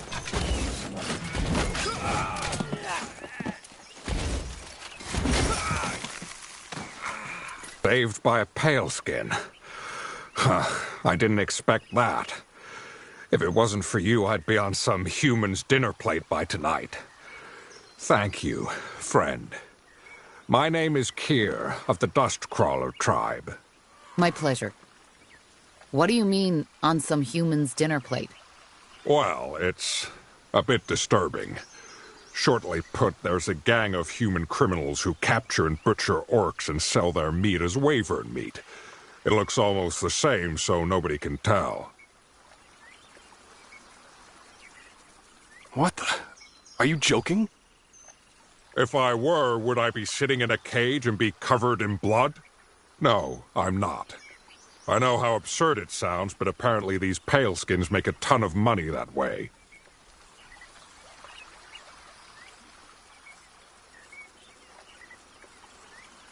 And nobody notices the difference? Really? Well, I've never eaten my own kin. It's bloody disgusting, and I want to think about it as little as possible. Huh. And how did a Dustcrawler orc end up here, in Everlight?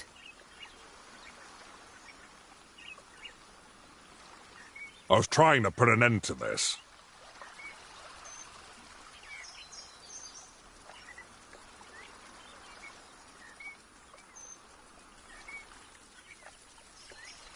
So you're some kind of orc detective? Oh my, how that sounds. No, I'm not. Actually, I'm a Kalzul, an architect. Orcs have architects? Yes, how do you think our cows are constructed? And of course, now you're asking yourself how an orcish architect ended up on a mission like this. Don't. It's complicated. Tell me. No, none of your business. We could help you. Why? What is it to you?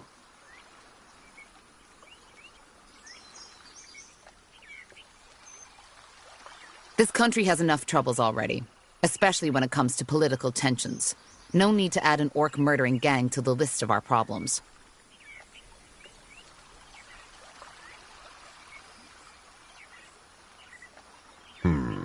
Makes sense. Fine then. I hope I won't regret this. If you want to help, we need to pick up where I left off.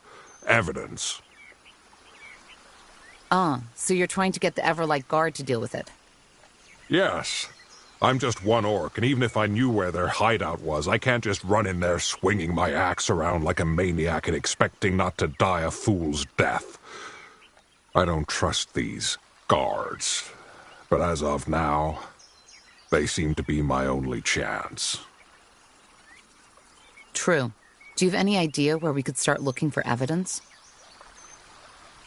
Actually, yes.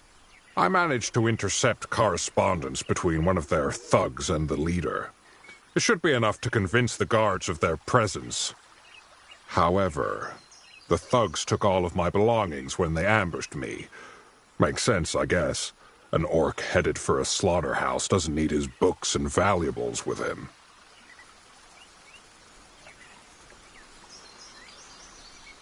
I say we go right.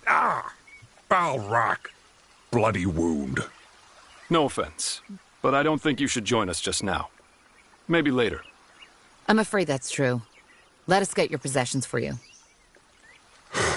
Fine. I'm no good to anyone dead, am I?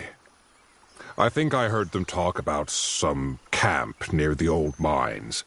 Maybe you could start there.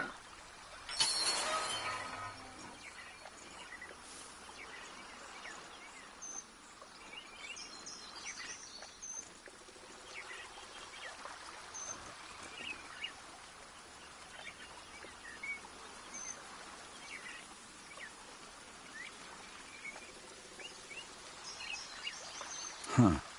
Intriguing.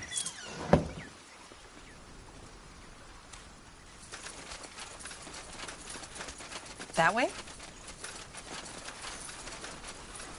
Now would you look at that? Huh?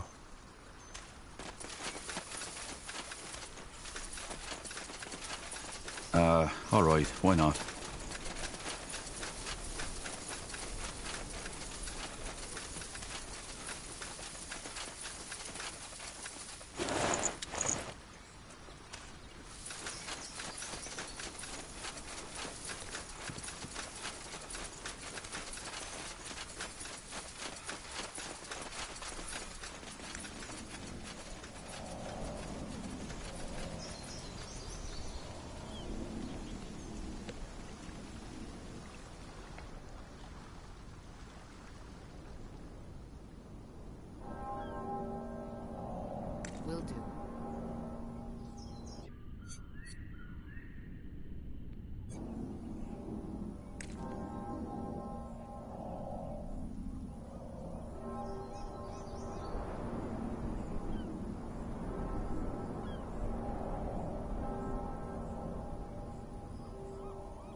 Huh?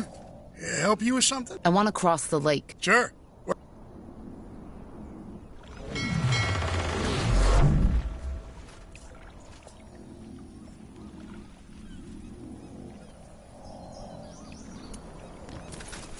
Huh? Help you with something? I'll be off.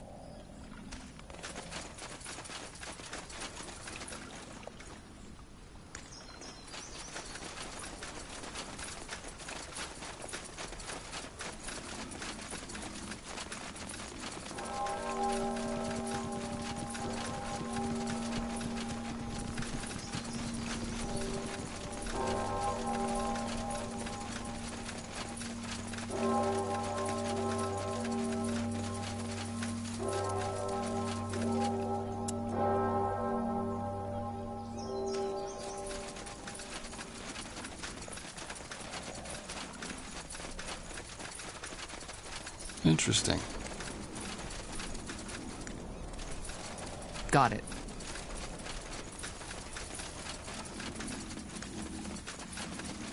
Interesting. Hardly anyone here. True, but still, the magical signature of this place is remarkable. Well, let's go find someone we can talk to.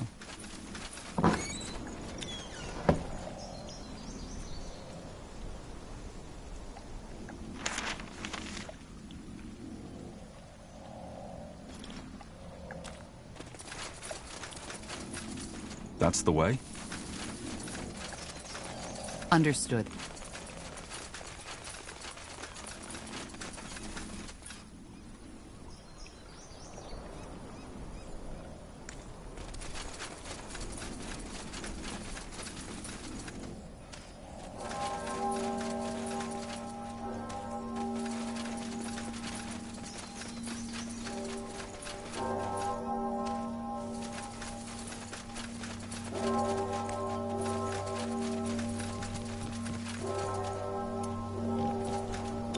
As a neutral, apolitical association of mages solely devoted to the study of magic, the members of the Creators Guild were among the few gifted that remained neutral during your father's war.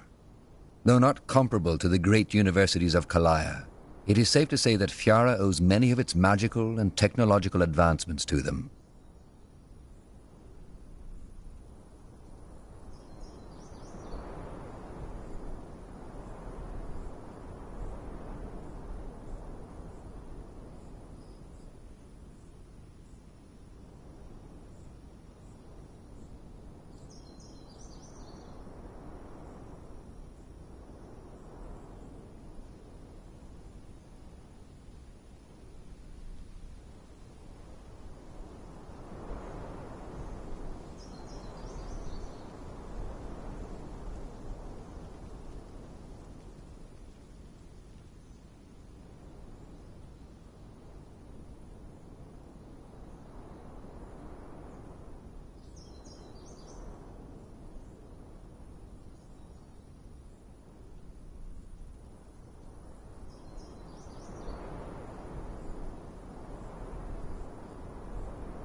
Here we are.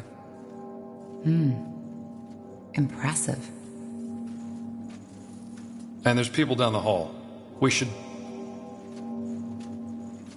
Interesting. We do not get visitors often these times. Who are you? I'm Undergast. I suppose you could call me the head of the guild. I sensed someone was coming and that someone had an intriguing aura. Now I know who it is. You are Isamo Tahar's child, are you not? How do you know?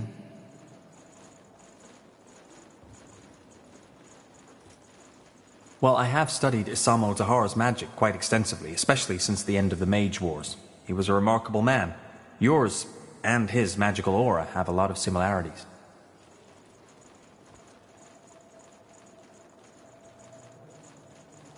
A remarkable man? Yes. Does that mean you supported him? No, that is not what I said. I merely stated that he, as a mage and a man, was remarkable, unusual or special, and therefore surprising or worth mentioning. My opinion on the war is an entirely different matter. Well, hard to say. You can simply tell that you're related. And there's something else about you that is, well, strange.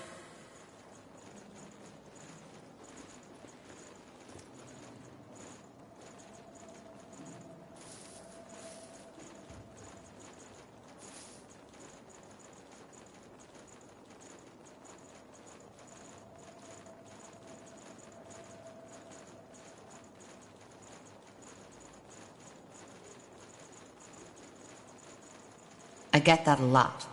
Could you elaborate?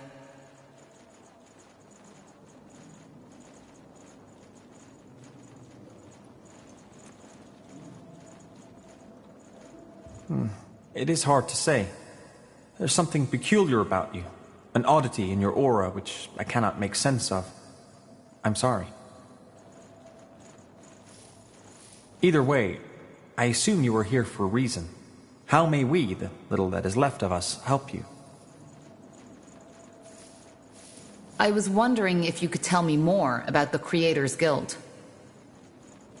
Maybe I should begin with the question, what do you know about us already? I know that you're a neutral association of mages that didn't participate in the Mage Wars. That's about it. Well, and that is about the core of our guild. We are mages devoted to study, science, and the preservation of knowledge, and we do not involve ourselves in political conflict.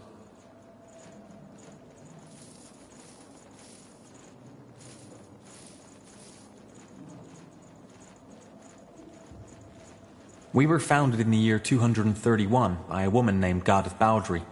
Ever since, the Creators Guild has been a constant in the ever-changing political landscape of Northander.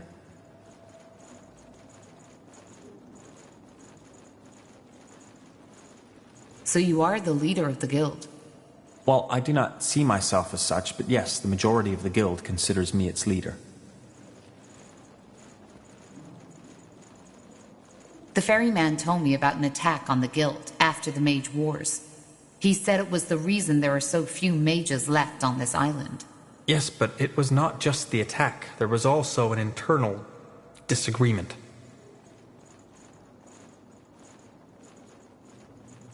That attack, how did it end? Am I right to assume you stopped it?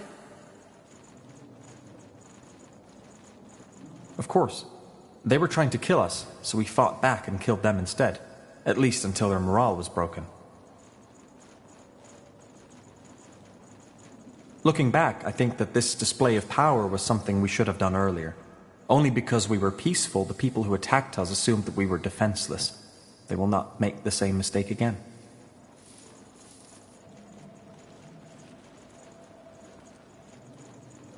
Makes sense. It does. But again, it was not only the attack that diminished our numbers, but also a disagreement we had within the guild.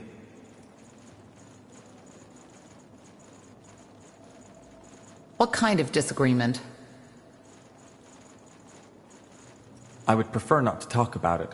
I am sorry.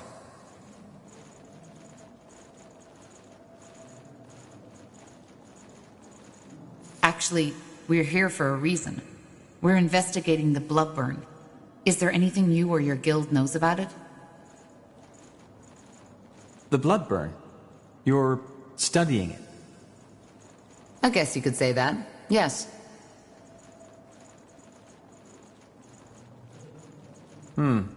Interesting.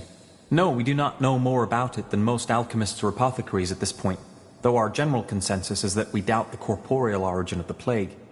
There is magic involved in it. Well, you're right about that. It is magical, and it is connected to the Shapers. The Tsarlanth, that's interesting. Say, would you mind to tell me more? You seem to know a lot of variables which we are not aware of yet.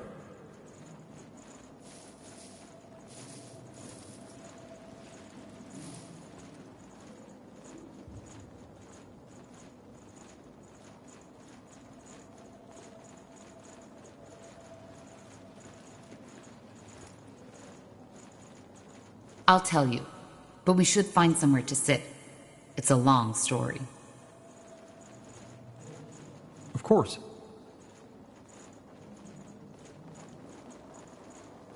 Well, this is both fascinating and peculiar. What do you make of it?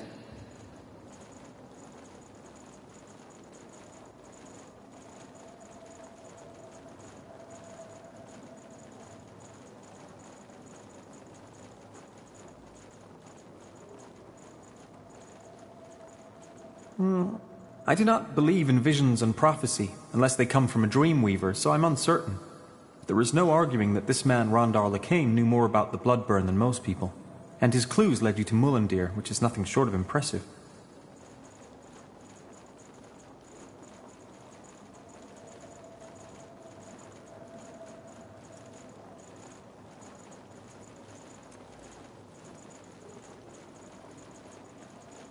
So you believe that the Bloodburn is caused by Shaper telepathy, is that correct? It is a theory, but yes. Rogue telepathy, so to speak.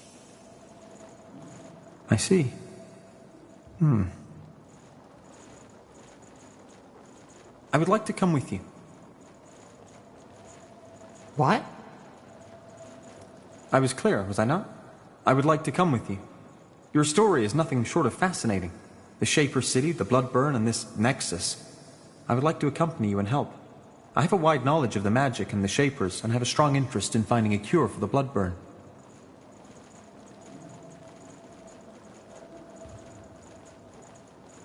What about the guild? Aren't you their leader? I am, but that does not bind me to stay. It is common for Creator's mages to head out to expeditions. They have become rarer due to the war, but still.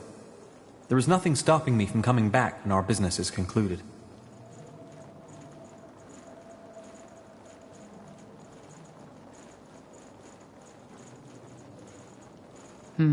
Well, why not? Just know that it will be dangerous. I can defend myself. Quite well, in fact. However, there is one thing I need to finish before I come with you. Study. Maybe you could help. This would facilitate matters. As long as it doesn't take too much time, yes. What are you studying?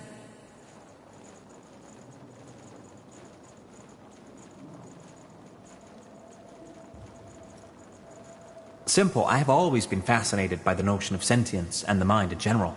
What creates consciousness? What is it that distinguishes us as humans from a wolf who is slave to his instincts?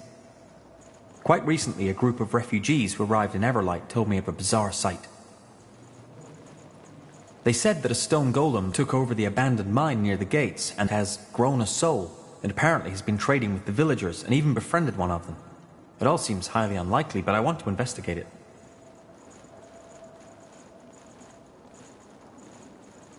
A monster with a soul? How is that even possible?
I do not know. It is not the first time people have reported such occurrences, but most of the times they turned out to be a hoax. This is the first case I've heard that might be legitimate. If it's true, this might change the world forever. Can you imagine? The ramifications of such a discovery would be monumental. It is currently believed that only the 5 principal kinds are capable of conscious thought. Disproving that would change everything. Suddenly, would killing a monster not be a homicidal act? Would putting them in a cage not be considered slavery? And finally, is it right for the principal kinds to consider themselves special, chosen by the Guardians?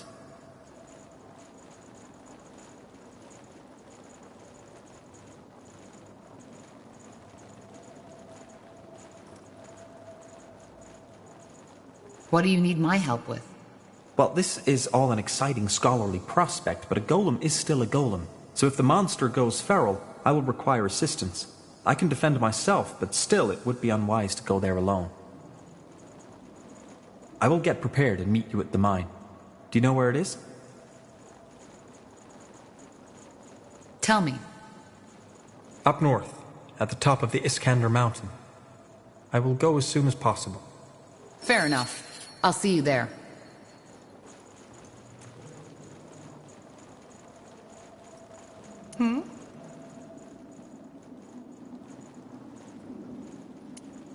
Let's see.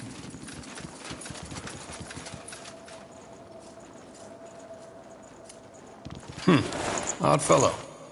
But he's a capable mage, that's for sure.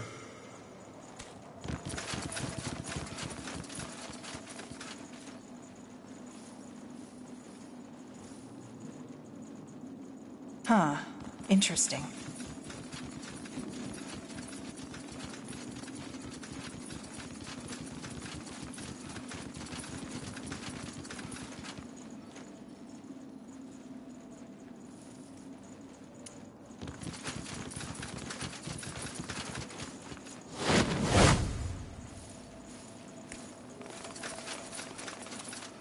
Oh.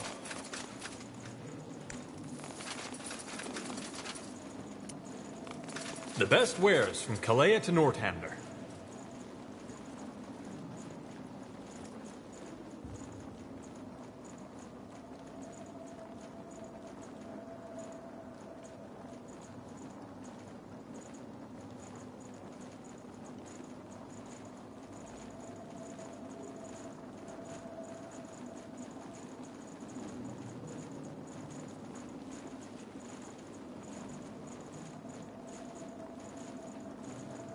Farewell.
So, what's the plan?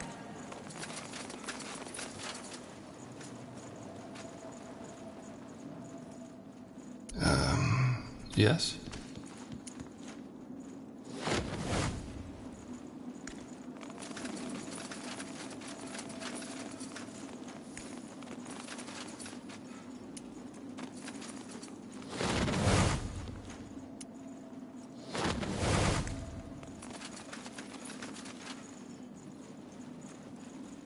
Huh?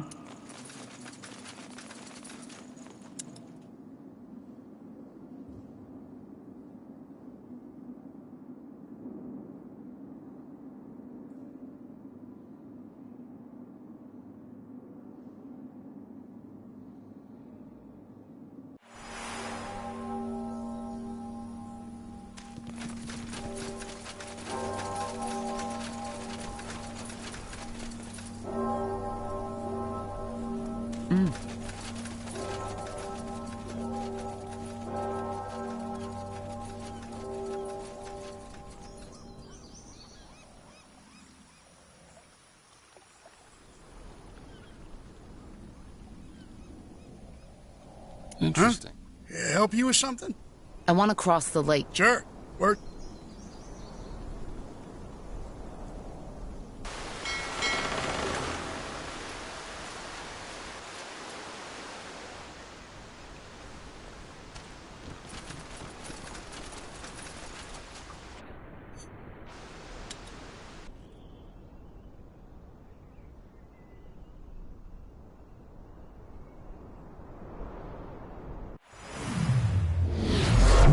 So, this'll be our base, won't it? I guess so, yes. Nihalf's hammer. How about a tad more enthusiasm? We're in the ancient city of the Shapers. If anything, we should feel honored. Well, let's just hope the city's defenses work better for us than they did for them.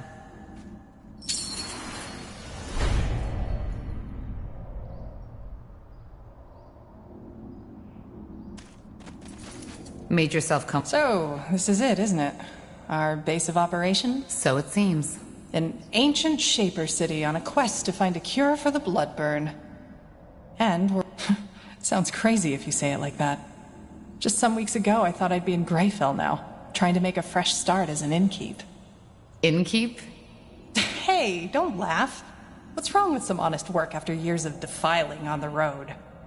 Getting up early in the morning, setting the tables, serving mulled wine and stew to tired, weary souls. Just a simple, honest life.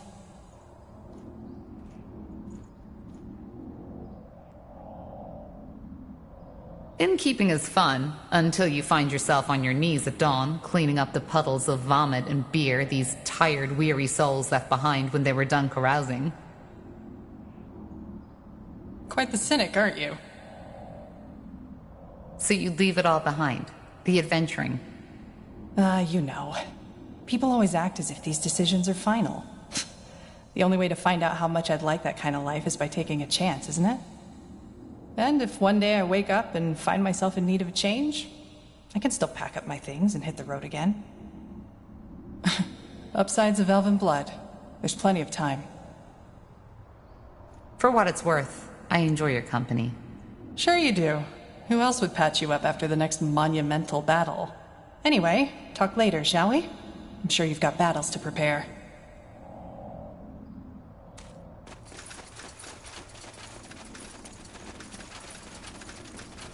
Ellen's Reigns.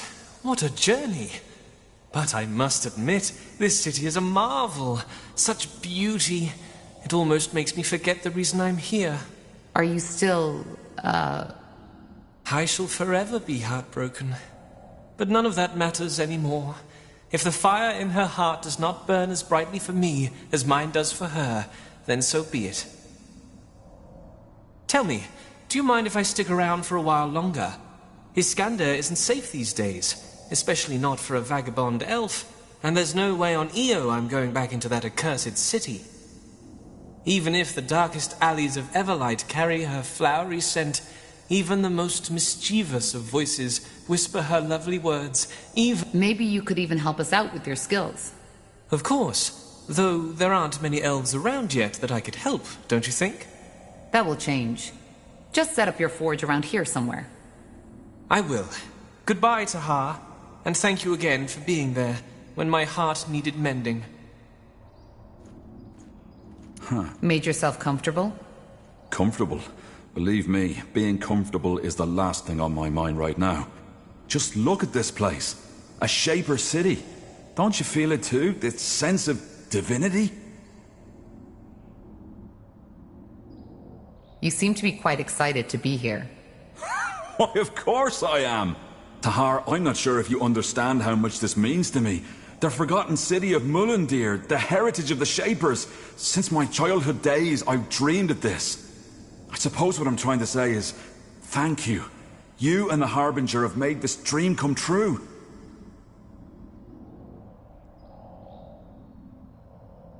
Glad to be of service. You're too kind. Anything else I can help you with? If not, I'd like to take another look at that rune LeCain gave us. is at least as amazing as this place. Tahar, may I help you with something? That armor you're wearing looks quite special. Is it from Windwall? Oh, yeah, of course. Yeah, it's from Windwall. I forged it myself. Why do you ask? Well, our smiths might be able to forge you a better one. It looks quite worn. What? No. No, that's not gonna happen. Why not? It means something to me. But if it's my protection you're worried about, I can do some work on it myself. You'd have to cover the expenses, though. I'm a bit short on material these days. Fair enough. I'll let you know if I have some resources to spare.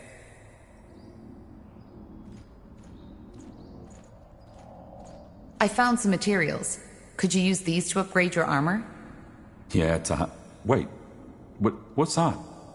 Niehaus hammer. This is amazing. No, more than that. This is phenomenal. I don't follow. What's so special about that thing? This thing, as you call it, is part of an artifact. One that the scholars have been writing about for centuries. It might be possible to reconstruct them, and that, I can't even begin to imagine what that would entail. What are your thoughts on the Harbinger, Rondar Lacane? Well, he's my employer. Without him, I wouldn't be on this mission. Or, what do you mean? I was trying to say, how do you feel about what he stands for? The purity of light, Aenir's return. Oh, that. I'm not certain I have an opinion on these matters.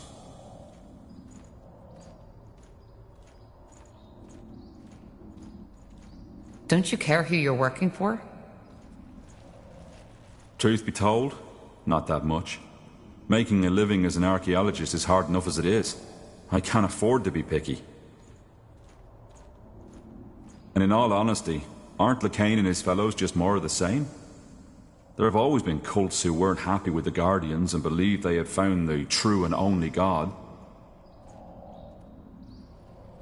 There was even that one who believed in a sort of schizophrenic God, who was both the trinity of three different beings and the singular omnipotent God at the same time.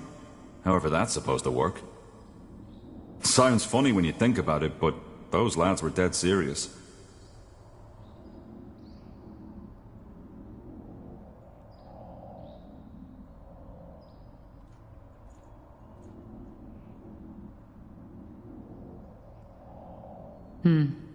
Maybe you're right. I certainly hope so.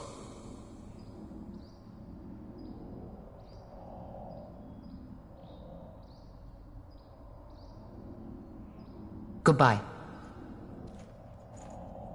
Corporal? Need anything? Goodbye.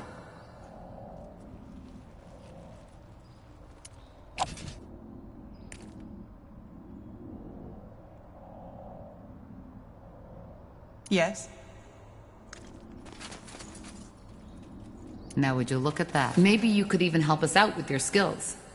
Maybe you... Of course. Though there aren't many elves. I will. Goodbye, Tahar. And thank you again for being there when my... What a beautiful place you found yourself here. Hard to believe that it was right in Iskander territory all this time. As promised, I'll set up shop around here somewhere. My contacts should still be able to get some good wares from Greyfell and Everlight. And, of course, I'll give you a big discount. Thanks. Yes? Want to trade?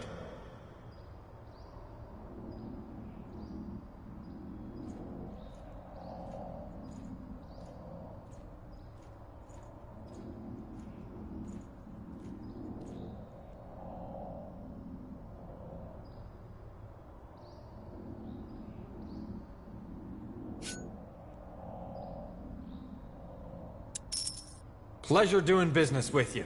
Come again. I'm getting new wares by the next moon's turn.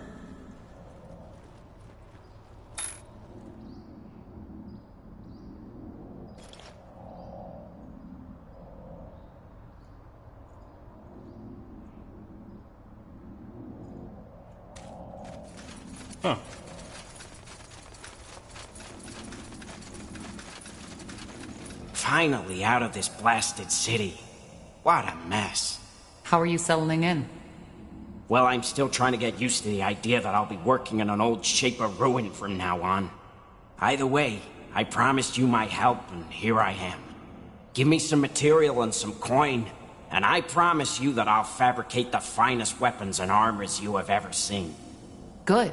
I'm looking forward to it. Looking for potions and scrolls? I'm sure I have just what you need.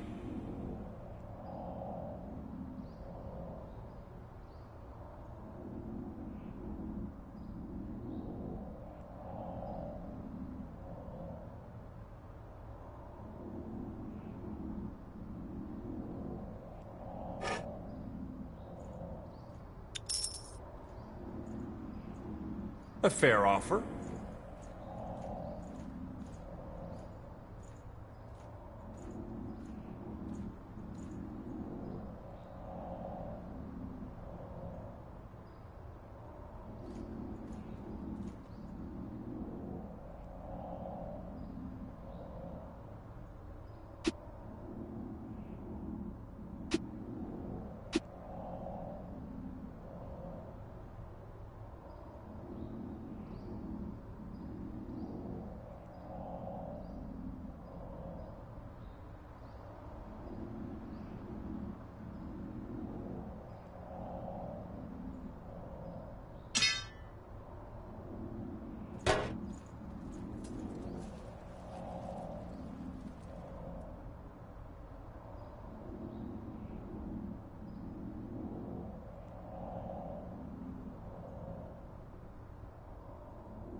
Let's see. What can I do for you? What can I do for you today? So, you're from the Wind... A bit of a mess since the rebellion. Reynold Hallett, House Hallett's former leader, fell in the Battle of Greykeep. And now his younger brother Wayland is running the country. You don't sound too happy about that.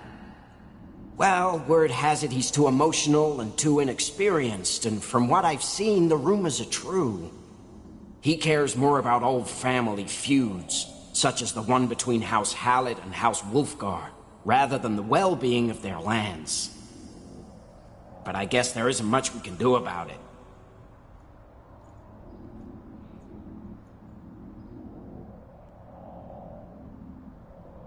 I'll be off.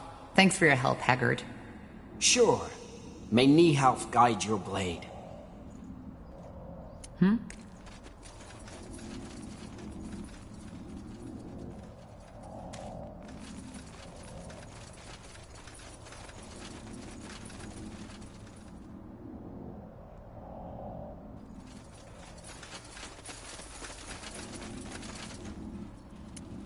Tiara's breath.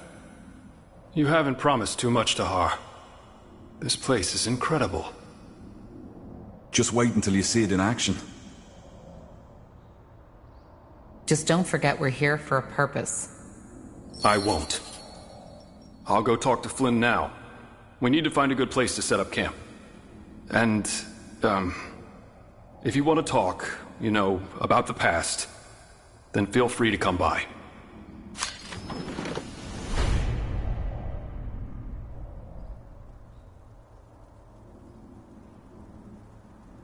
In any case, with our new allies, we should be able to go look for the stones.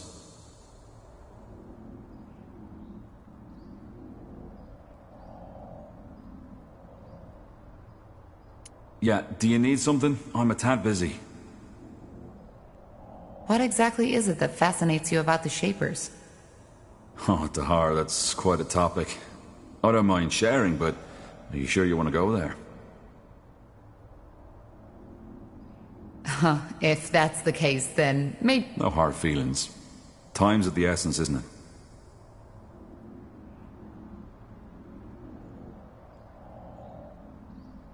What exactly is... Oh, Tahar, that's quite a topic. I am. All right. Well, where do I start? You see, the Shapers have always fascinated me. They're all over Io. These remnants of a once so glorious civilization. Yet for some reason, so many people are almost oblivious to it. On the one hand, of course, that's very sad. On the other hand, it also makes it a lot more exciting. It's like I'm a treasure hunter, only that everyone else fails to see the treasures around us. Tell me, Tahar, when seeing all of this, don't you sometimes feel like you're exploring a childhood dream? The kind of world the poets and the bards always spoke of?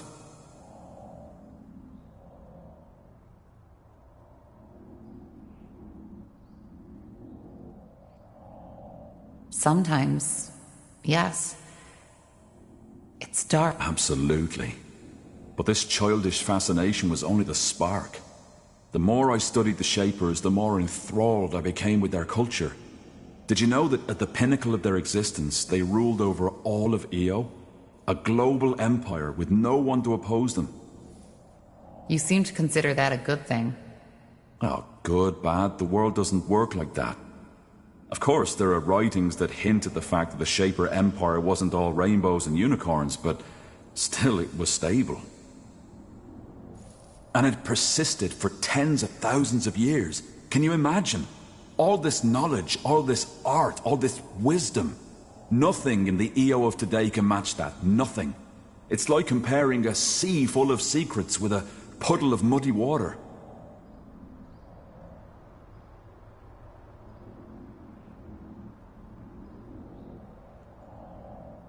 My father always told me the Shaper Empire relied a lot on slaves.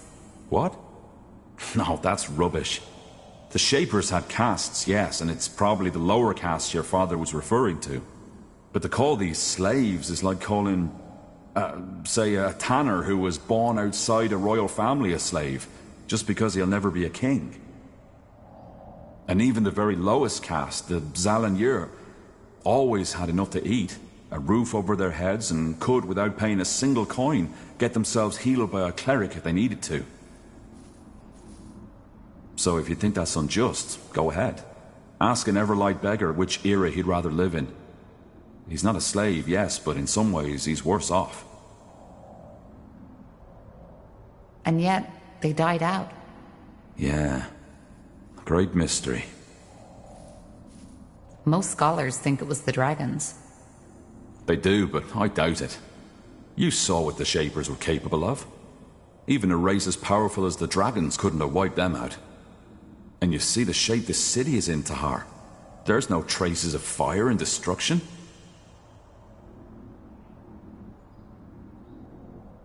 But regardless of what it was, it doesn't change the fact that the way the current races of this world treat the Shapers is nothing short of pathetic. They were greater than we'll ever be. But instead of studying this greatness, we ignore them. And why? Just because it doesn't fit into our religion, our traditions, or whatever reason they can come up with. Because to many, admitting what a marvel the Shapers truly were would mean admitting that our culture is pale in comparison.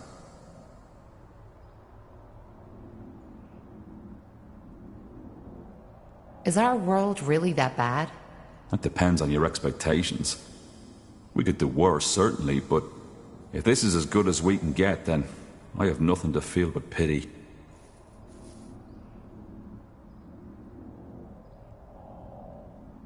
We don't know enough about the Shapers yet to say that. Maybe you don't. I do. In any case, I suppose you found your answer, haven't you? This is what fascinates me about the Shapers. They're a reminder of what we could be, if only we wanted to. I see. Well, thanks for the explanation, Iskram. I appreciate it. Ah, Tahar.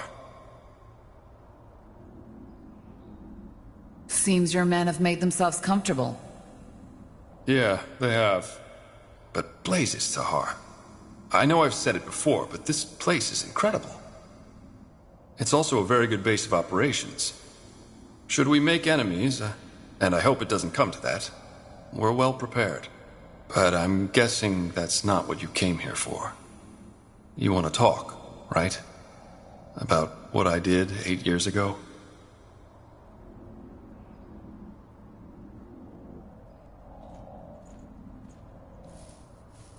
Actually, I don't. The past is the past. Well, if you say so. Then is there anything else you want to talk about?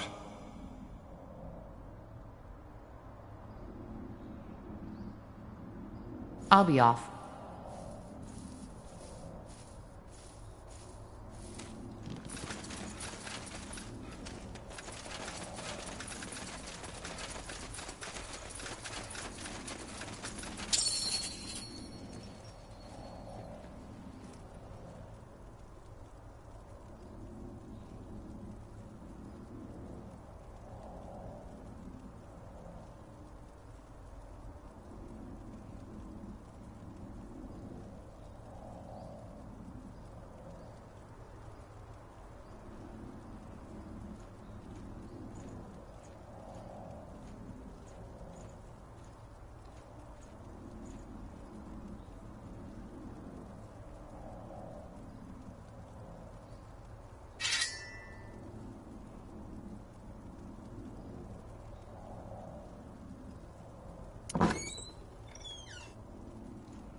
Interesting. Corporal?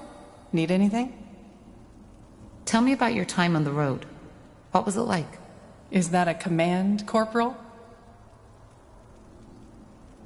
Never mind. All right.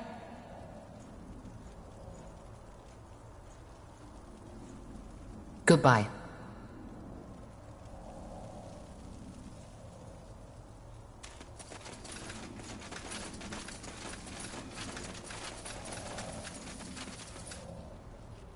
Sure.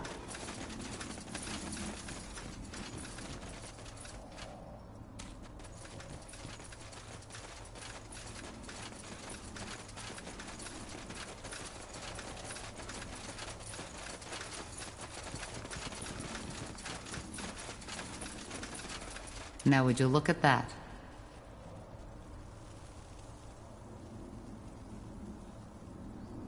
Let me see.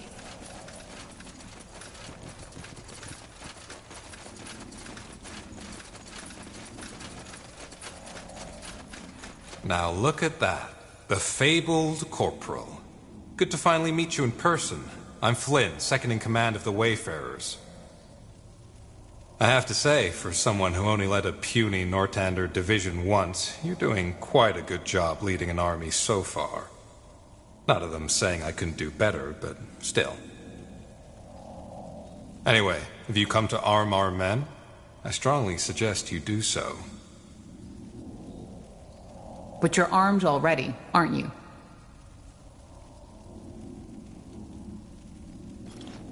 Well, yes, with rusty swords and dented armors. I mean with proper equipment. If you give me the coin, I'll send out orders to my contacts in Everlight. It'll improve our strike force significantly. I want to buy some better equipment for the Wayfarers.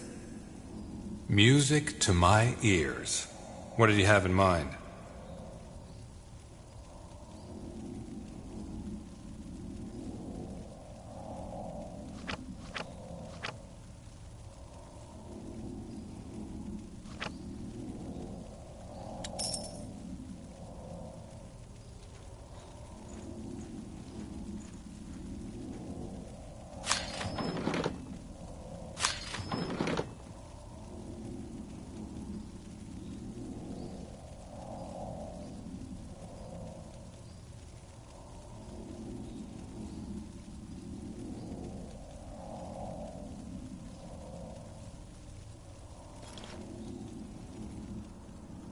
Huh? Corporal?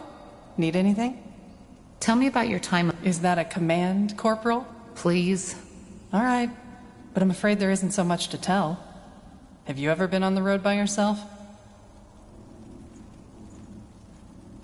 A long time ago. Yeah. Well, then you know how wearisome it can get. Sleeping under the stars sounds romantic at first, until you realize that most of the time it's sleeping in the mud, in drizzle. Most of the time, your stomach and your purse are empty, and your feet are full of blisters. And, of course, there's the constant danger, especially if you're traveling on your own. Do you miss it sometimes? The vagabond life? Well, we're still vagabonds somehow, aren't we? But I know what you mean. And yeah, I sometimes do. The wind on my skin, the vastness of the wildlands, and the fact that all you have to think about is the mile ahead of you. It's another world.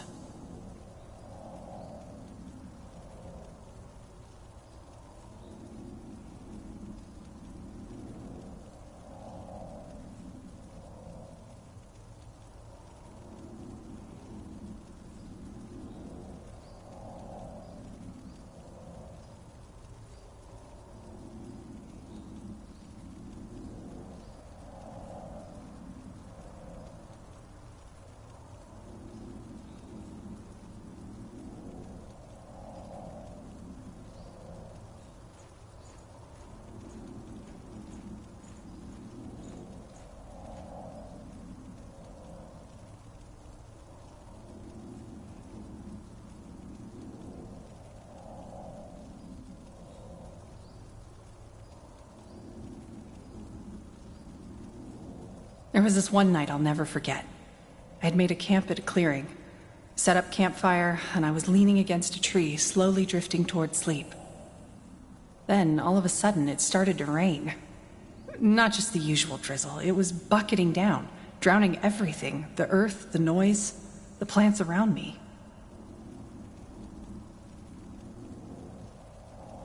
My first impulse was to jump up, to find shelter, get my things into the dry. But I didn't. Instead, I saw. I don't know how else to put it. All of a sudden, there was this deep sense of peace.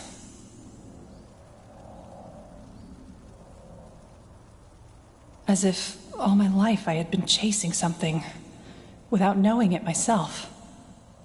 And in that moment had found it. So I just watched. I sat there, and I watched. That feeling lasted until the sun came up. And then I fell asleep. When I woke up, it was gone.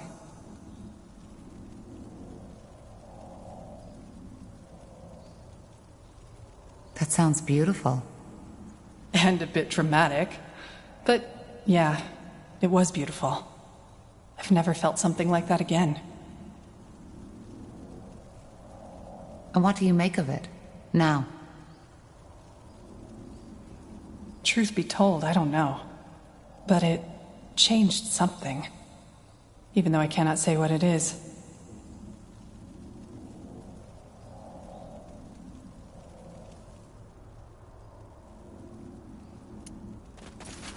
Huh? I want to buy some... Music to my ears. What did you have in mind?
Yes?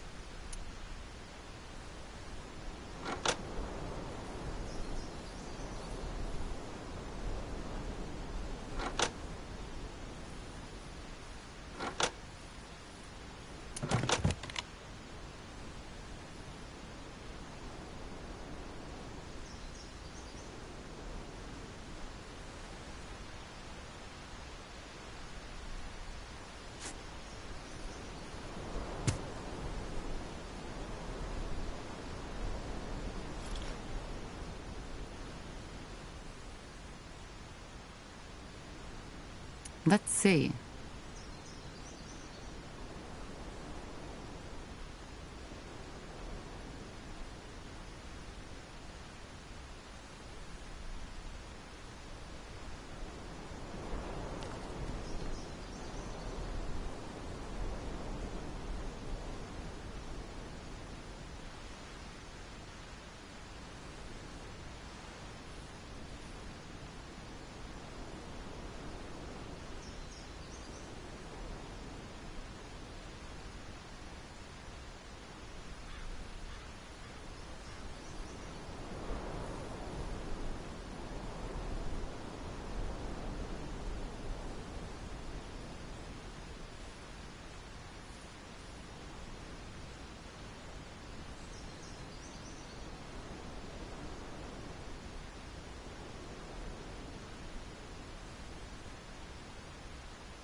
Uh-huh.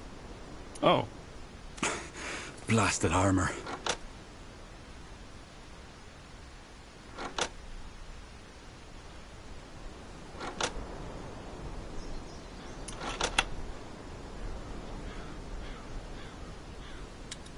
The hardest thing about business is minding your own. There are few cities where this proverb rings truer than in Everlight. With an underworld almost as large as a surface city, a provider can be found for almost every dark desire. However, the syndicates and gangs of Everlight have mastered the art of staying out of sight. Mostly, they do their business either behind closed doors or in the innumerable tunnels and sewers that run under the city like a web of veins, oozing with black blood.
Sounds like a plan.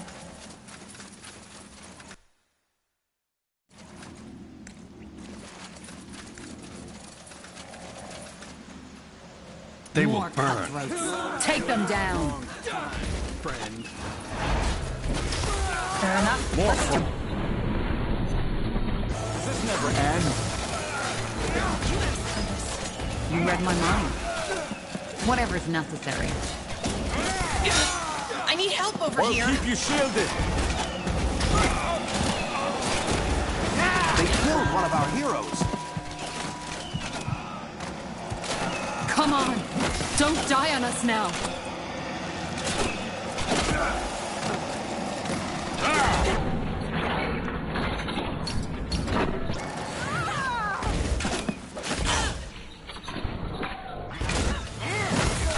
You picked the wrong enemies.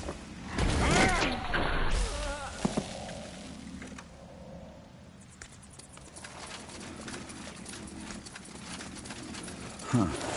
Intriguing.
Will do.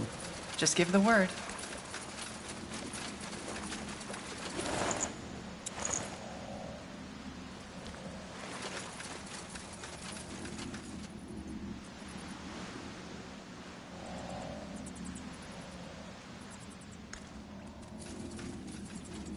I understand.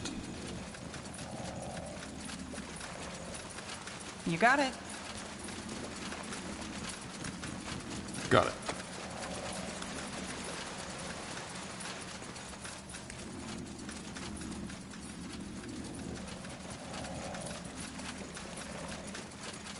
This way, right? Interesting.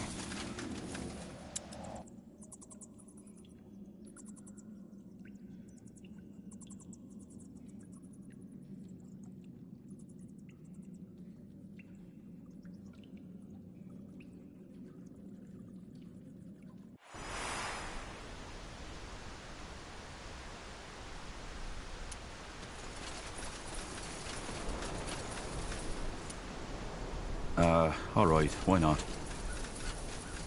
Sure.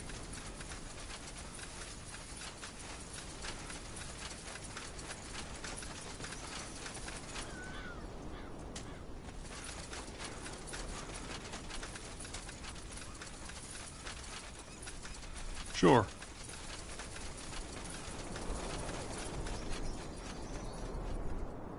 I'll take a look.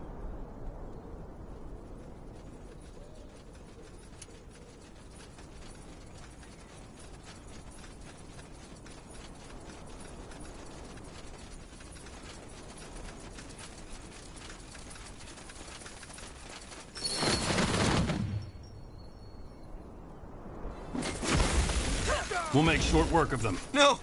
No, please, mercy! I don't want to die! They...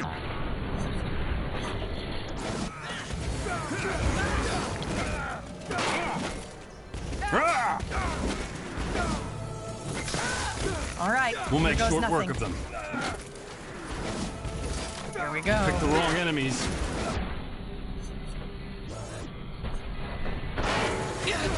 I need help over here. They will burn. Understood.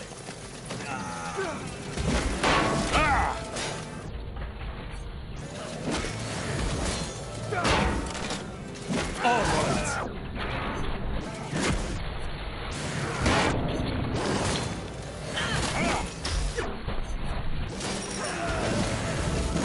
They will burn.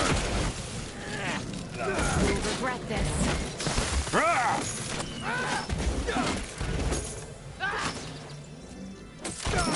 Danger up ahead!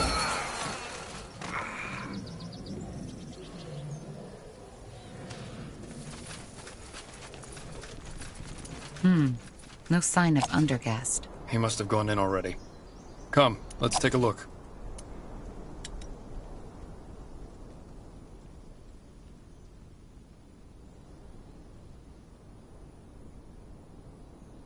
Ah, it is you.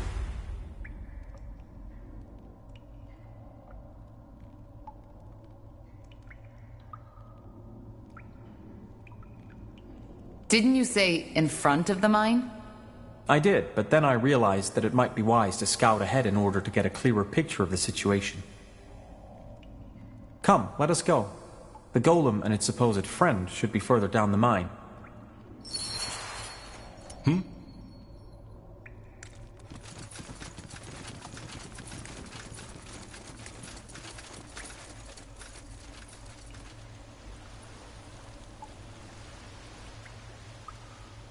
You got it.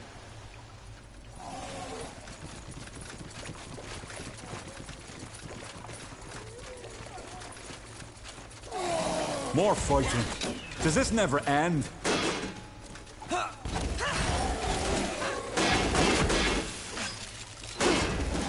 Get ready. Fair enough. Let's do this.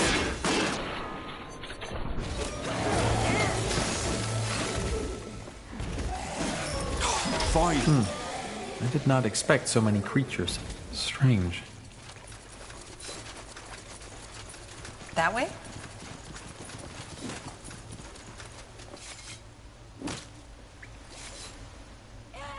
You picked the wrong enemies. This place is a bloody graveyard. We'll make short work of them. They will burn. Focus! You picked the wrong enemies. Look, up ahead. That must be the golem. And its friend. Let's see what they have to say. Someone's coming. Walking corpses. Take them down.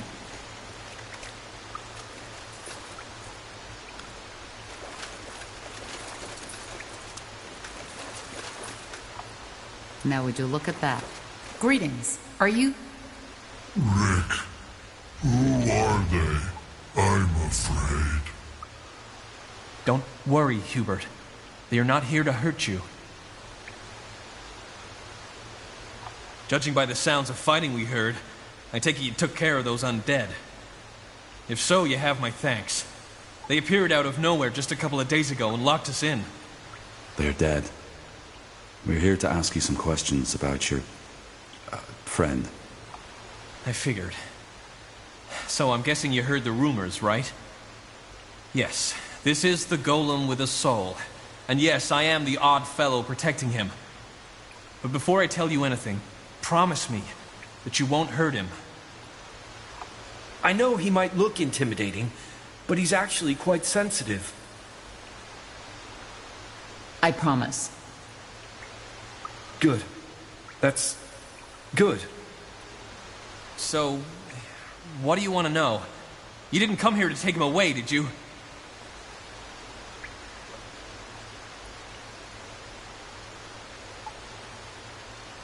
Hubert is a stone golem. Why didn't you kill these undead yourselves if they trapped you? Kill? Hubert? I told you he couldn't hurt a fly. He doesn't look it, but in his head, he's just like a child. Why Hubert? It was my grandfather's name. And one day, I simply started calling Hubert that, and it stuck. How did you come to know Hubert? I mean, you don't just come up to a golem and start a conversation.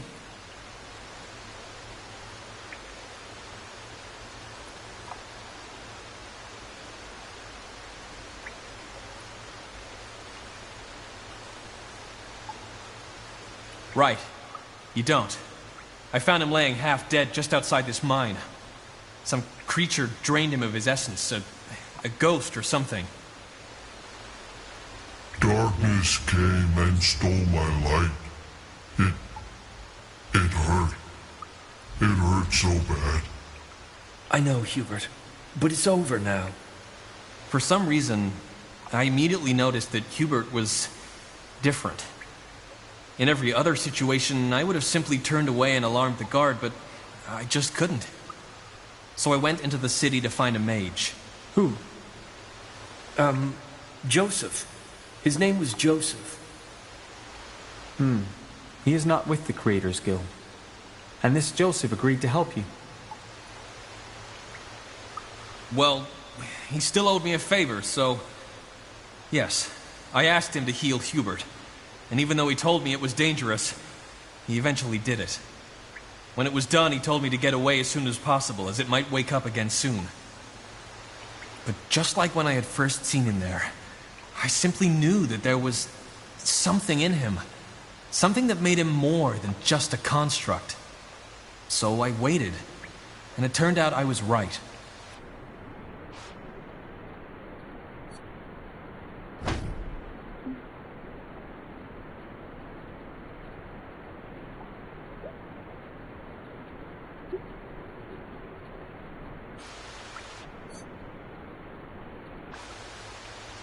You can figure out the rest. I took him into the mine, as the Everlight guards would have attacked him on sight. And here, we became friends.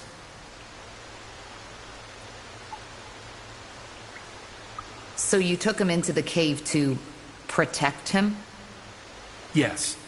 Of course, word eventually got through to the townsfolk. But you're the first to follow up on the rumors. And before these undead woke up, this place was actually quite peaceful. A bit gloomy, yes, but safe. And that's what matters.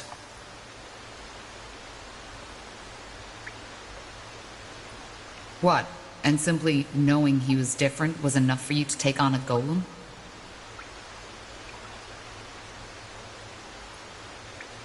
Trust me. I know how it sounds. And it's hard to describe, but yes. Basically, that's how it was.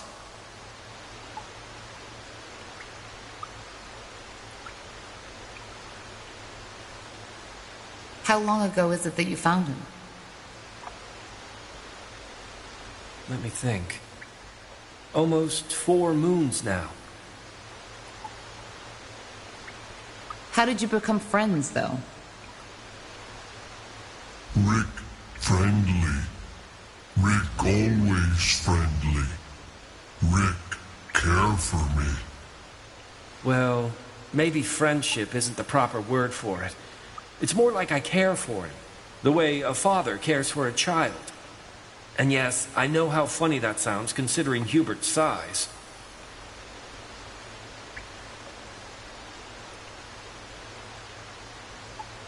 Hubert, what makes you different from other golems? When did you realize you can think for yourself? I don't know. I always had thoughts, always had ideas, but I did not know how to tell people about them. After the ghost attacked me and Rick healed me, he taught me how to speak. Taught? Yes. Yes, of course. Rick taught me how to speak. Hubert is a very good student. He learned how to speak almost fluently in just a couple of months. If only men were half as eager to learn, maybe we wouldn't be in this mess we find ourselves in. He could also carry the spirit of a person in him. Did you ever think of that? If so, it was the spirit of an infant. As I said, all I did was offer Hubert guidance and, well, love. What are your plans for Hubert? Neither he nor you can stay in this cave forever. Honestly, I don't know. Hubert is such a good lad, and I want him to have a normal, happy life. As bizarre as that sounds when talking about a golem. He would love to make friends and... Yes, friends. Rick, will these misters be my new friends? Hubert, what did we say about interrupting other people when they're talking?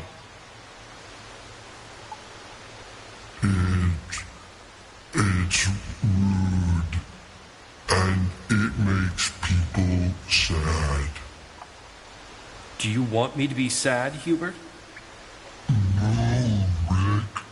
I'm sorry.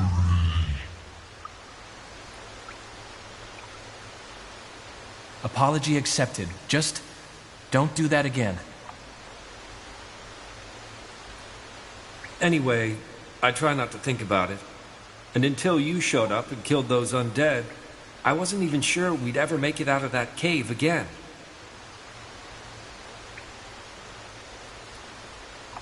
All right, look, my friend here would like to learn more about Hubert's uniqueness. It would be of great scientific value. Would it be possible for us to examine him? I don't know. Will it harm him? Golems were created to endure pain. What my friend is trying to say is he will do everything he can to keep Hubert comfortable. What do you think, Hubert? I don't know.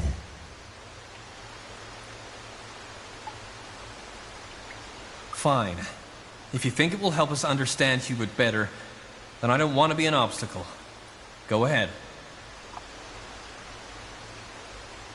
Thank you, sir. Then let us begin.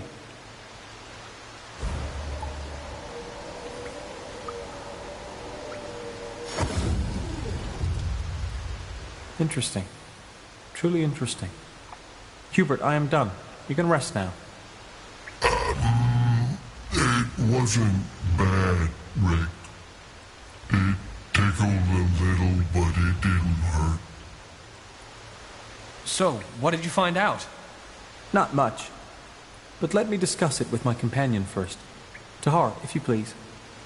Where is the kind sir going, Rick? So, let me be brief. I inspected Hubert's magical core, and it is rather unusual. It's overflowing with magical essence, unlike anything I've ever seen.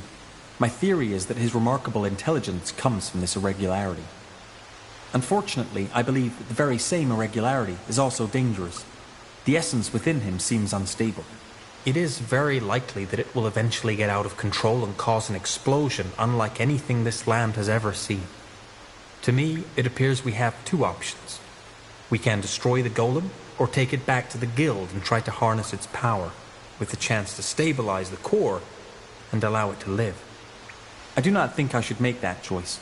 I consider myself a rational person, but I'm afraid that my fascination with the matter clouds my judgment.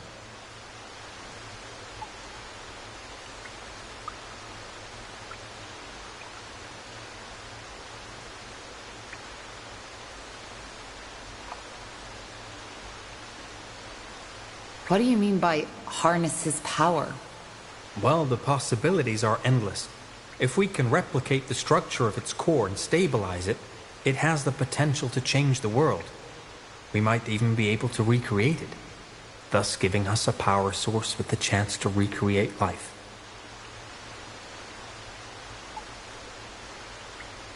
Obviously, there is no guarantee these experiments will bear fruit.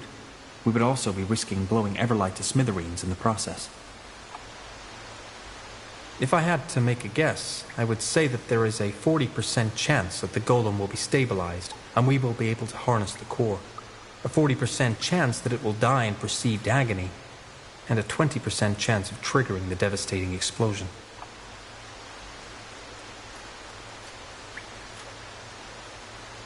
We can't do this. This is a sentient being we're talking about, not just a construct. Forgive me, but this is highly irrational. You are a mage, so you should be able to sense it yourself. There is a magical power in this golem, and it is growing stronger by the minute. It is imperative that we act one way or another.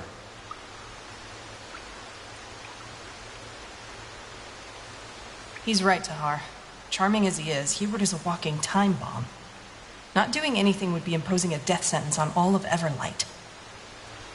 Also, there is a slim chance that harnessing the power of his core would stabilize the core, and thus allow it to live.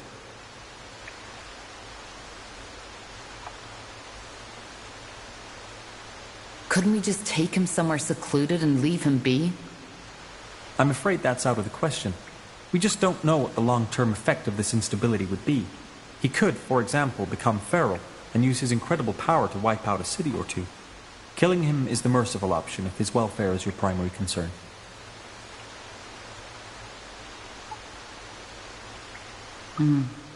That's a tough decision. Let me talk to Rick. Of course. So, what's the plan? So, what did you and your friend talk about?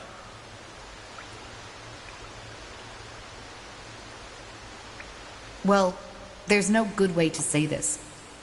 Hubert's magic core is very unusual.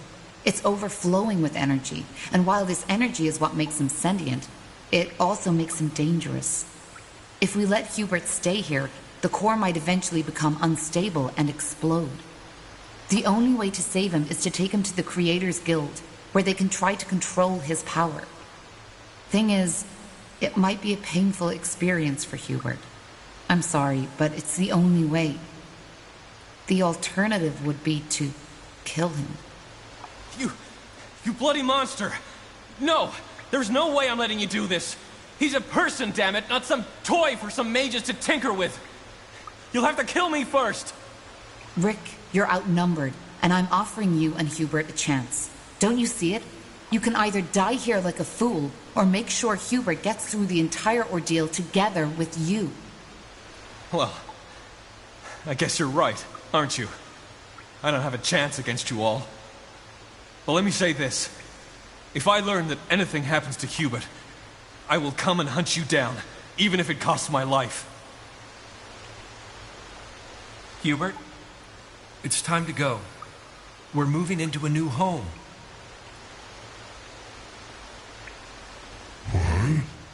I'm going to see the outside again? Just how you promised. Yes. Just how I promised. Well, I must say that I'm happy you made that decision. I will go back to the guild now and prepare my things for our journey as discussed. I will see you there.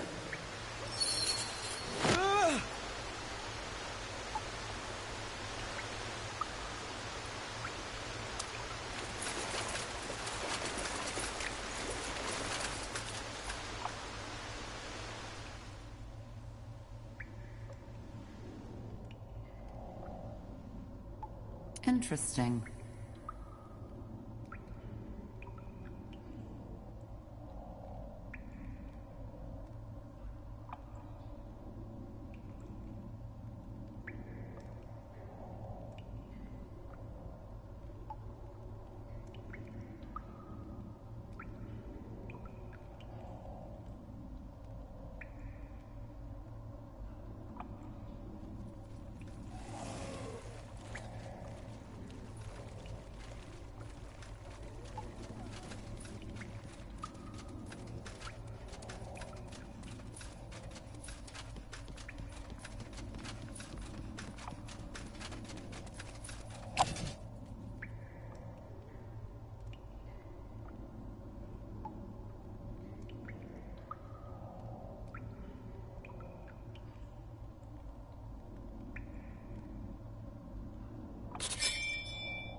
Yes.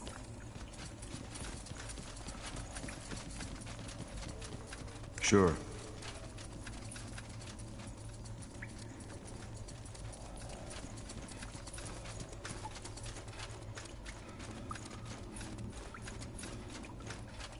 Now would you look at that?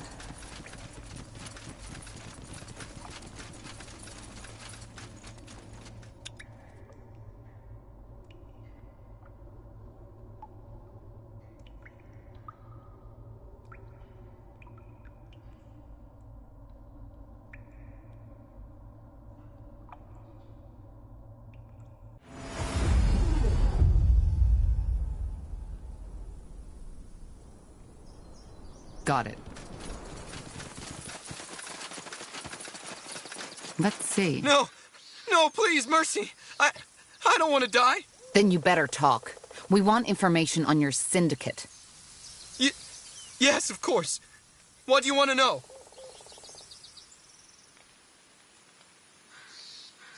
How did you end up in this? You don't look like an average cutthroat. Because I'm not. I'm from the Mud District, and I spent years looking for work. But it's become almost impossible to find a good job as a fellow from the slums.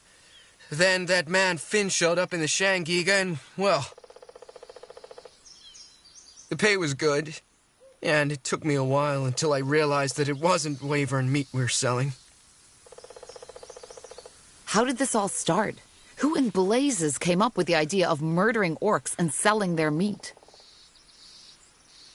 I don't know.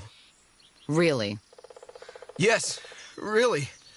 I only joined the farm a few months ago, and nobody ever told me who came up with it. All I know is that we have to report to a man called the Butcher who runs the slaughterhouse in Everlight. But I never saw him in person. Butcher.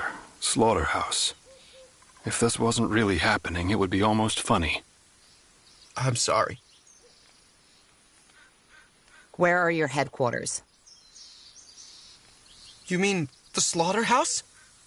Please, I can't tell you. They will kill me if I do. That does sound painful. No, please. It's in Everlight. Below Everlight, to be precise. You have a map, don't you? Here. That's where the entrance is. All the meat is processed there. And it's run by the Butcher, our leader. Anything else? No, I don't... Wait, yes. The countersign.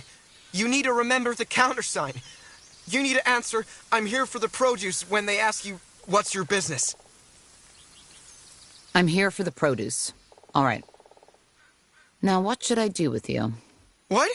But you said you'd spare me.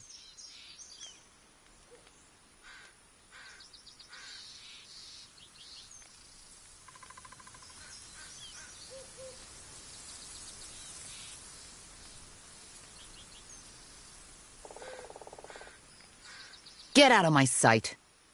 But if I ever see you working with these cutthroats again, I won't be so lenient. Yes, of course.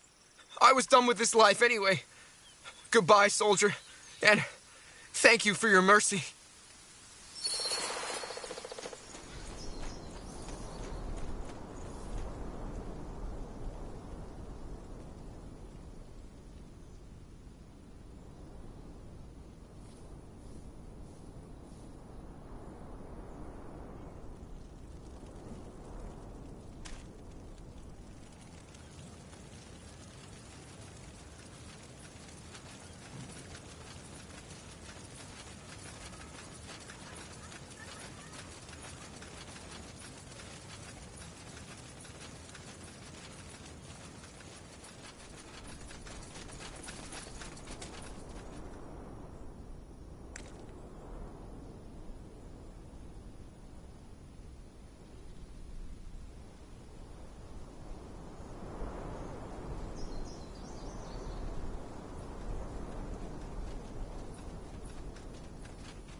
Here we go. That must be the letter Kier mentioned, alongside the rest of his things. Just so you know, I think that was the right choice. That fellow really meant what he said. He had no idea what he was getting into. I know. Come, let's go back to Kier.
Blasted armor.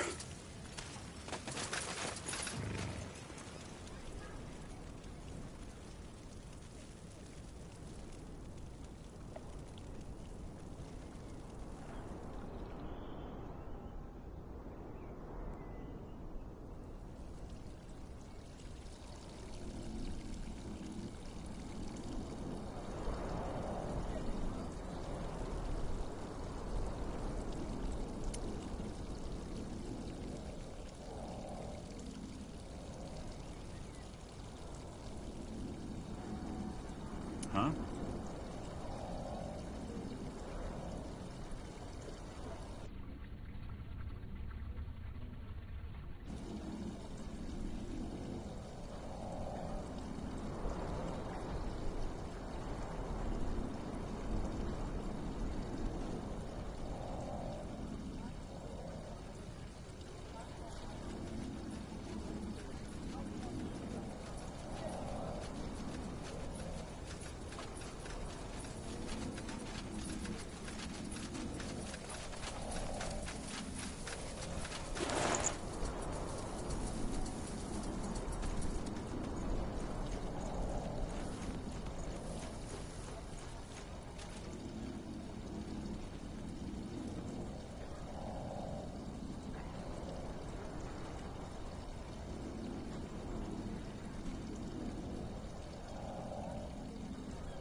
Armors and shields. Everything from copper daggers to moon silver swords. Good choice.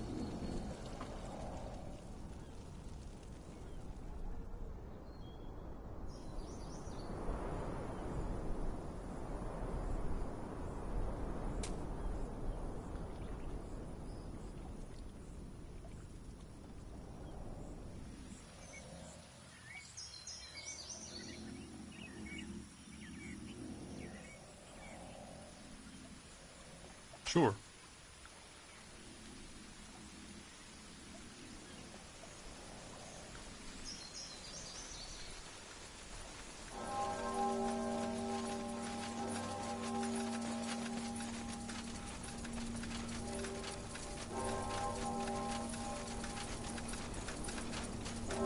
Interesting.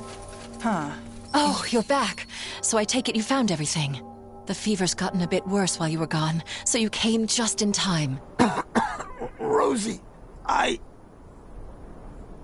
Shh, Georgie, I'm here. The kind soldier brought the herbs for Holy Frank's medicine. You'll be better before the morrow. This isn't a fever, Tahar. This man has the blood burn. That quack's potion will do as little good as a drop of virgin's blood. Blazes.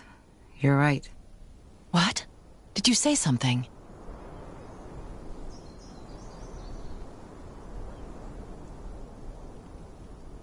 Rohicia, your husband is ill. Why is he even outside? Getting fresh air. Ever thought of that? Holy Frank said that there's no better cure than the smell of fresh grass in your nostrils and the warmth of sun on your face. And if Holy Frank says it, then it's true. It must be. Rohicia, there's no good way to say this, but this elixir won't help. Your husband has the blood burn and there's no cure to remedy that. Especially not from some faith healer. You need to take your husband to a doctor as soon as possible. Bloodburn? You mean that plague? No, that's not possible. Holy Frank said it was just the cramps, the weather. It's been scorching lately. Tiara's breath. Rohicia, just look at him. He's already started to form blisters. But no, No, you're a liar. I should have known it when I first saw you. Now get out of here! I don't ever want to see your face again! Get out of my fucking sight! The elixir will help, for heck's sake. It will help. And Georgie will be fine. You hear me? He will be fine! Well, that could have gone better. People believe what they want to believe. We should still inform the Everlight Mayor about this, though. Yes, I know, the bloodburn isn't contagious. But the doctors might learn from this. I guess. Blasted plague. Sod off, coward!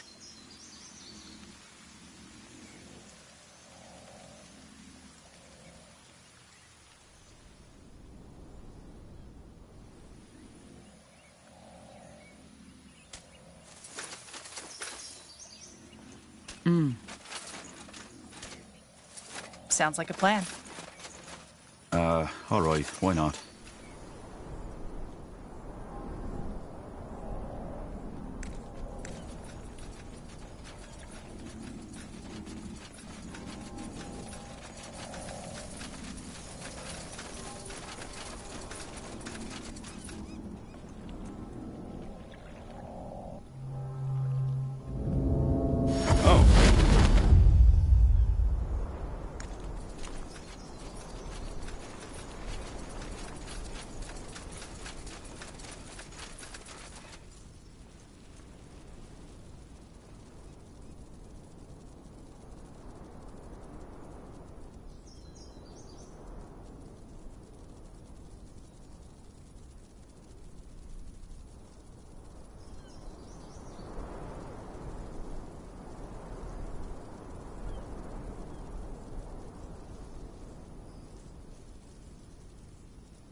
I understand.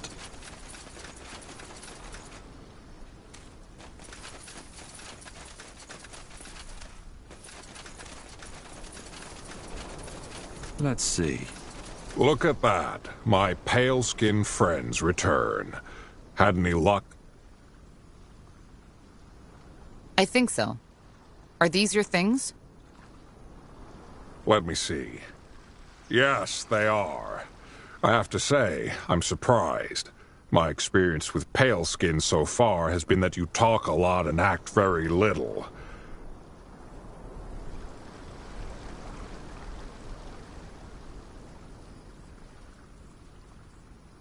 So, are you going to hand that letter over to the guard? Do you think it will be enough to stop them? I hope so. Though I won't lie, no matter the evidence, I don't have a good feeling about this. Putting the fate of my brethren into the hands of these pale skins? But I guess it's all I can do.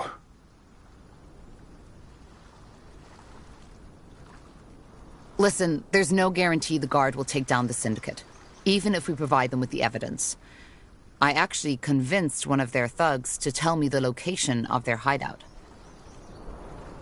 They call it the Slaughterhouse, and apparently that's also where we could find their leader, the Butcher. Butcher? Pathetic. But what are you suggesting? That we storm that place all by ourselves? That's suicide. We're all mages and know how to defend ourselves, and they won't be expecting us. I think we stand a chance. A bold plan. But I like it. Fine, let's take care of this ourselves. Where is that hideout? In the middle of Everlight. Just meet me there. Understood. Ah, and here. I think you should have this. You deserve it more than I do. So far, I haven't done much more than getting thrown into a cage. I'll meet you in Everlight. May your blood never boil.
Yes?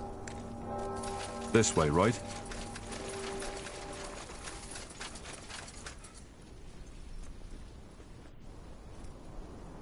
Get ready! All right, here goes nothing. We should get moving.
Huh?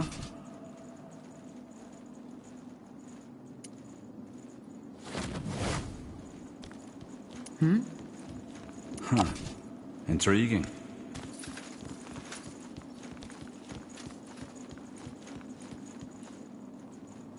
Ah, there you are. In case you were wondering, I sent 2 mages to help Richard and Hubert find their way to the guild. It will be a marvelous opportunity to deepen our knowledge on magic. I'm still fascinated by the idea that an abundance of magic is able to create sentience. Just think of what that entails. Either way, I am ready to join you.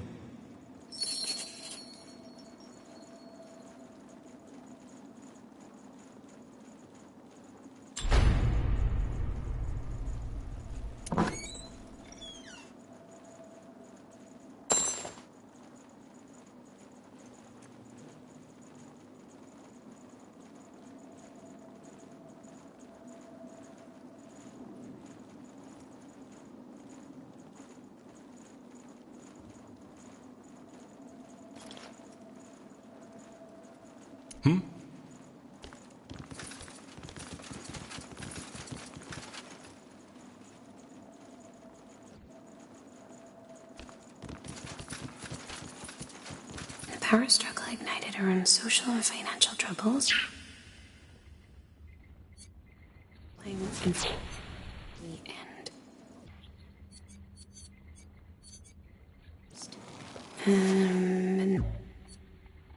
It's rained. After.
Now would you look at that? Huh? Help you with something?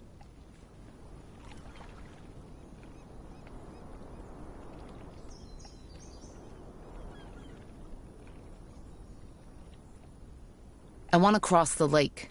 Sure. Where?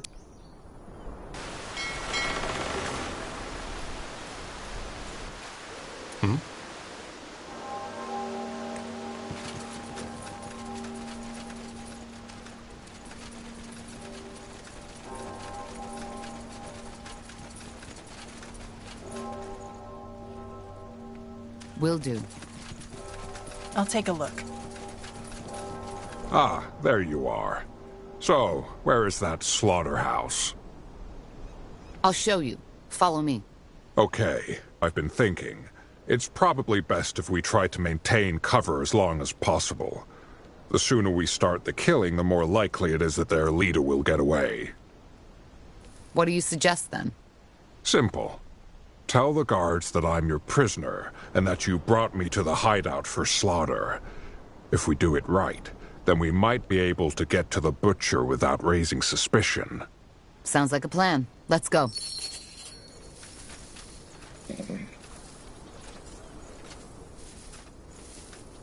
Hello, boys. I've brought you something for the butcher. That's the greenskin who's been sticking his nose into our business. Ah, right. That one. Why haven't you killed him yet? Because I thought the boss would want to have a word with him. Aye. I guess he would. So, what's your business? I'm here for the produce. Great. Come on in, then. And make that fucking animal suffer, will you? Though Everlight is one of the few Nortandian cities with a multiracial population, non-humans are usually met with hostility and prejudice. While there have not yet been any big outbreaks of violence, it is not unusual to find a robbed and beaten-up elf in the Mud District's alleys. Due to their imposing physique, orcs were targeted less often. Until now. Here we are. Now let's find the butcher.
I can't wait.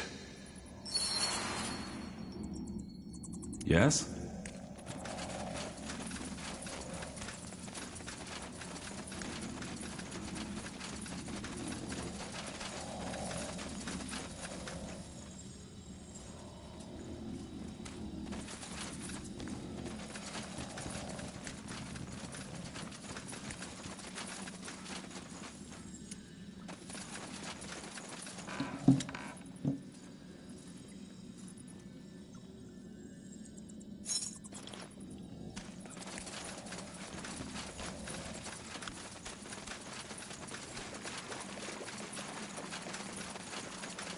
By the...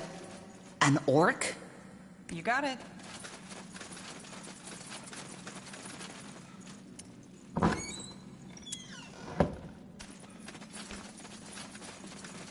That way. All right.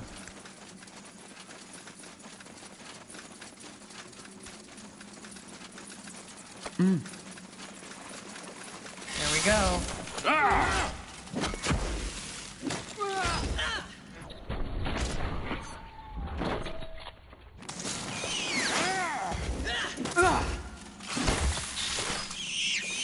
Interesting. Huh?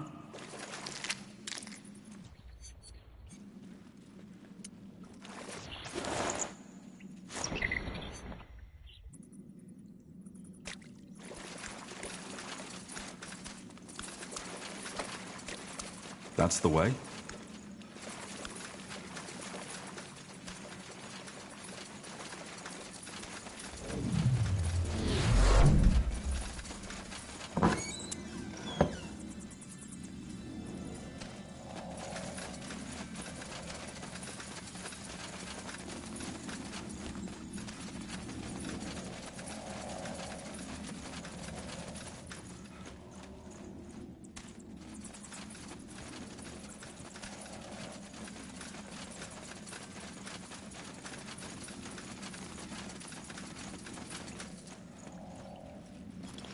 Let me see.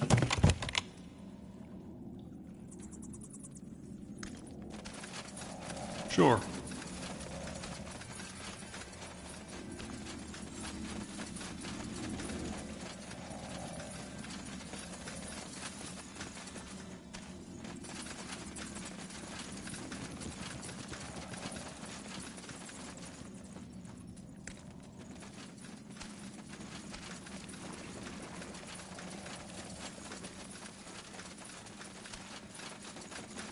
Sure.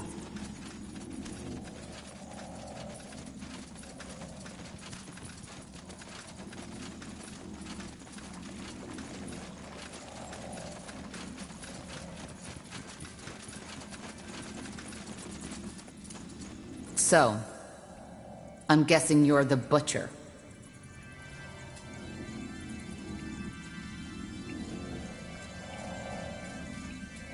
And I'm guessing you're not here for a nice, crispy piece of orc meat, are you? No, don't say anything. I can feel it. You're the one who butchered my people near the mine, aren't you? And you, orc, are the little detective who tried to expose my business. I guess I should thank you for coming. That saves me the trouble of tracking you down. Balrak, you're an orc.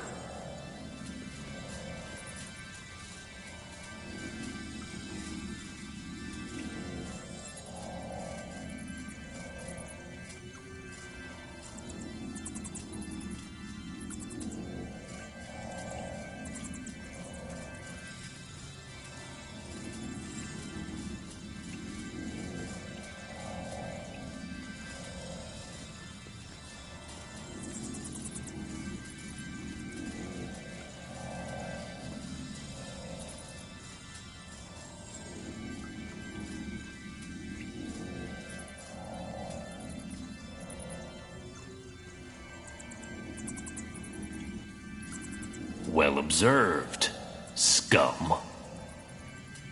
I don't get it. Why would you do this? Orchestrate a genocide of your own kind? My kind? The kind that killed my father just because he refused to take part in slaughtering the neighboring clan for the struggle's sake? The kind that banished a little orcish boy and his sister without as much as one day's worth of provisions? Fuck my kind. The orcs have treated me and my family like stray dogs, and I'm only returning the favor. Blazes. Murdering orcs and selling them to humans? This is insane. I call it poetic justice. There's no point. He's lost his mind. See, that's where you're wrong. My mind has never been clearer. Your culture is a cancerous growth and needs to be removed from this world's tissue.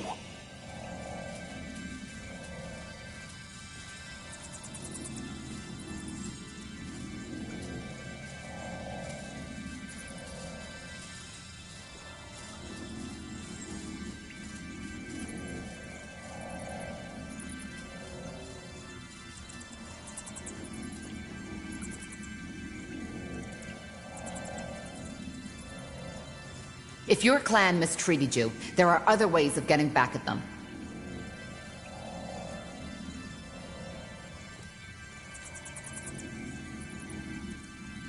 Oh, are there? Such as burning a Zarek effigy? Stealing a barrel of beer from them? No. Our culture is as rotten as your corpses will be 2 weeks from now. Every orc who still lives according to this nonsense deserves to die. The more gruesomely, the better.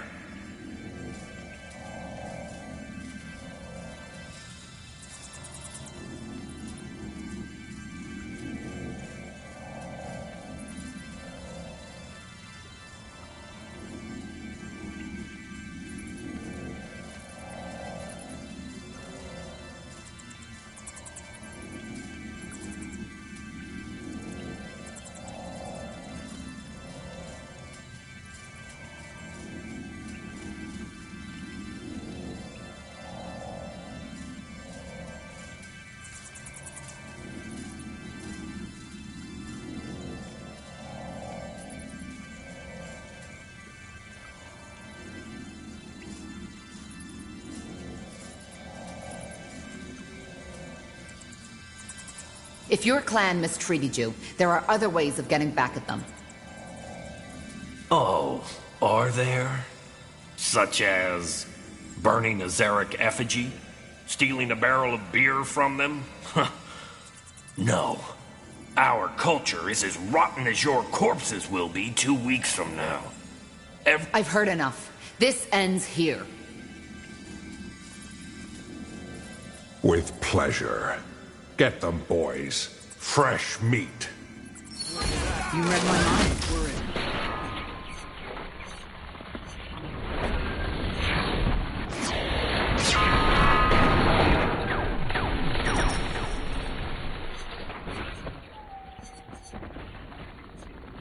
Of the dogs!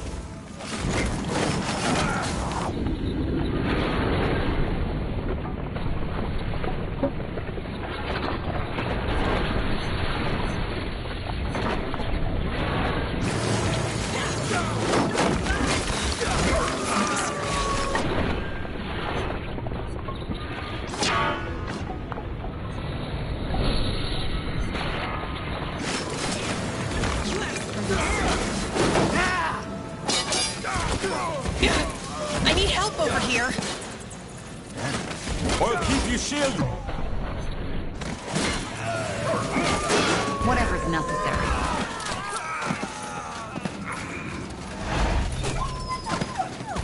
Understood. All right. We'll make short work of them.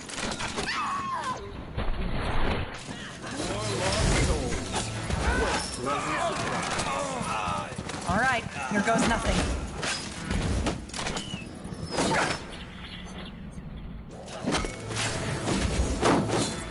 They will fall.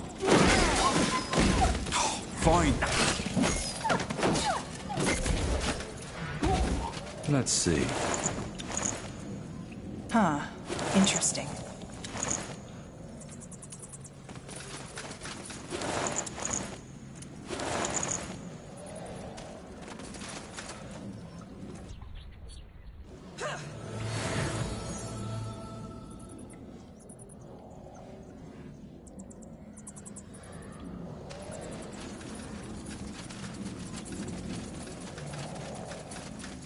Wrong place. Fair enough. Let's do this.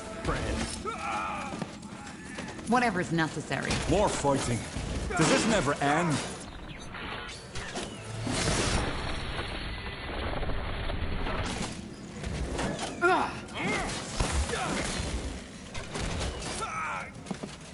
You read my mind.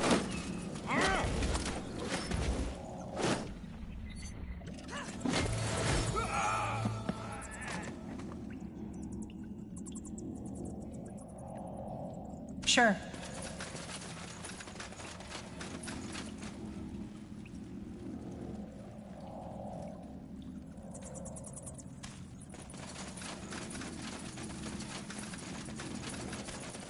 Look at that, boy. Bandits up ahead. You'll regret this. Ah!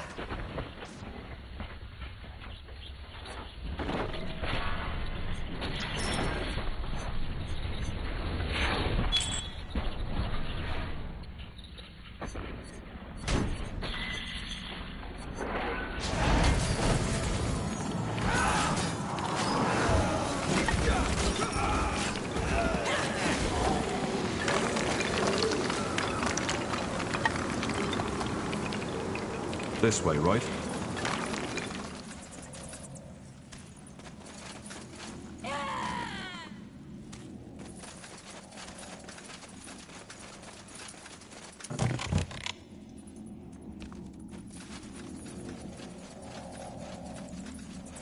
That way?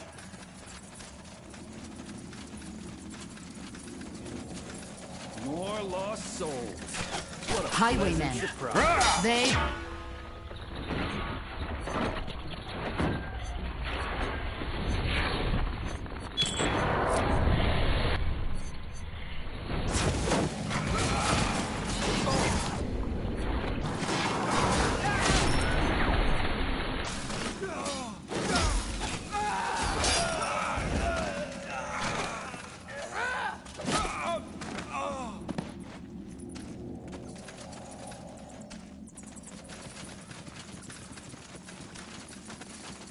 Danger up ahead!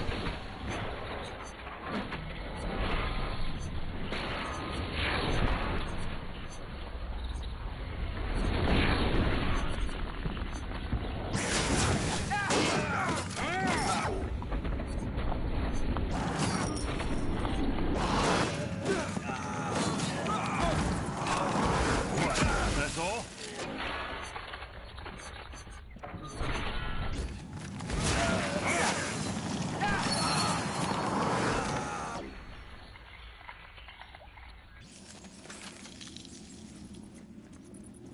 What's next?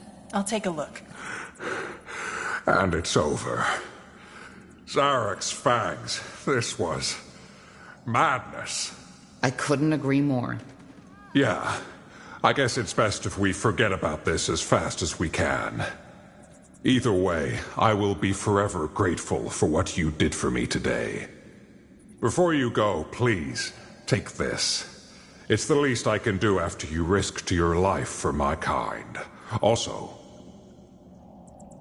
listen, Tahar. Earlier on, you mentioned something about an army that you command. Was that a metaphor? It wasn't. Why? I, was wondering if you'd allow me to join you.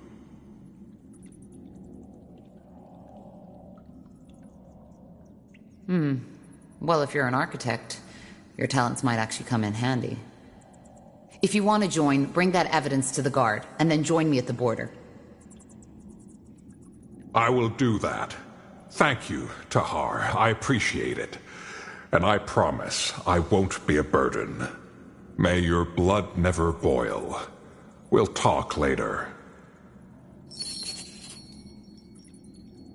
Heavens reigns. I don't even know what to say.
blasted armor.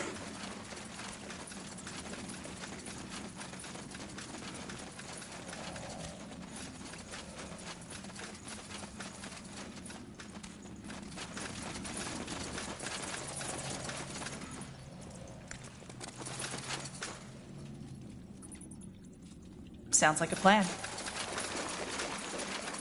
I understand.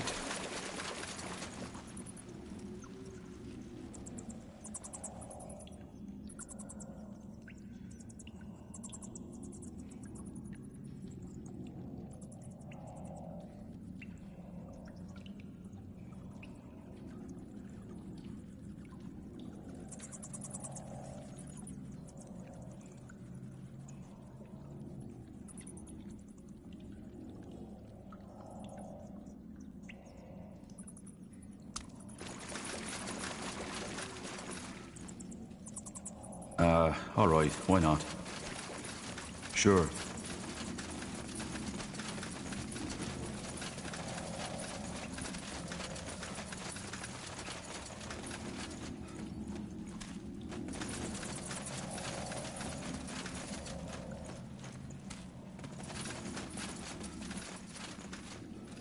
You got it. Huh. Intriguing.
Humans butchering orcs for their meat. And here I thought I'd seen everything. My words exactly. Yes, dear?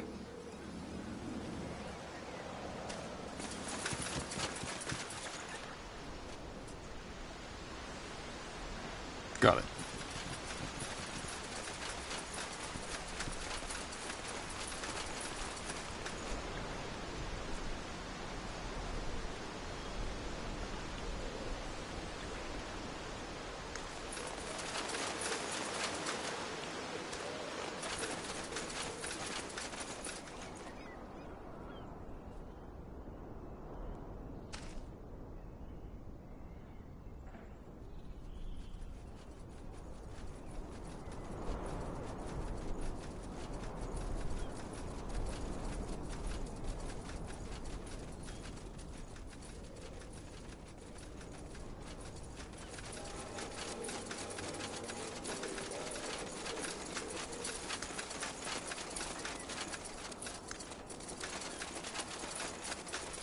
Huh?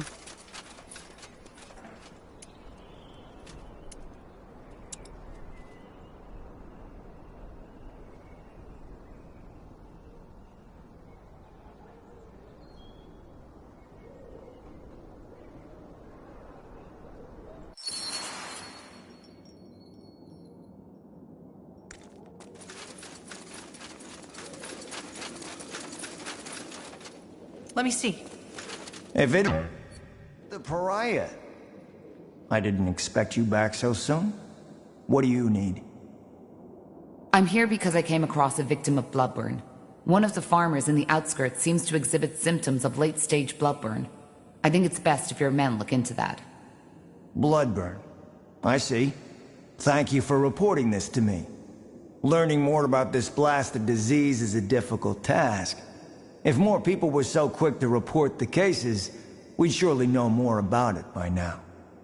Here's a small token of gratitude for your diligence. Thank you. You're welcome.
Huh.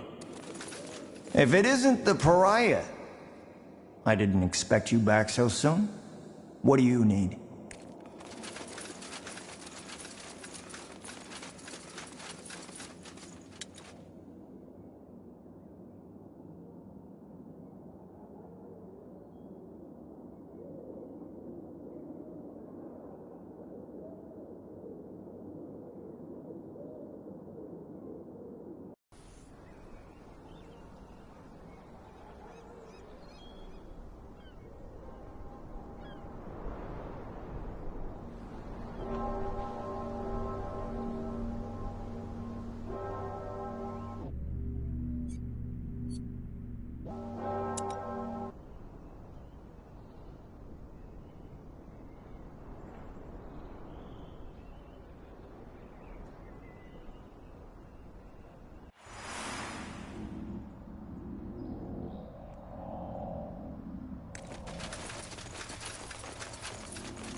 I must say, I am impressed. With Mullendeer?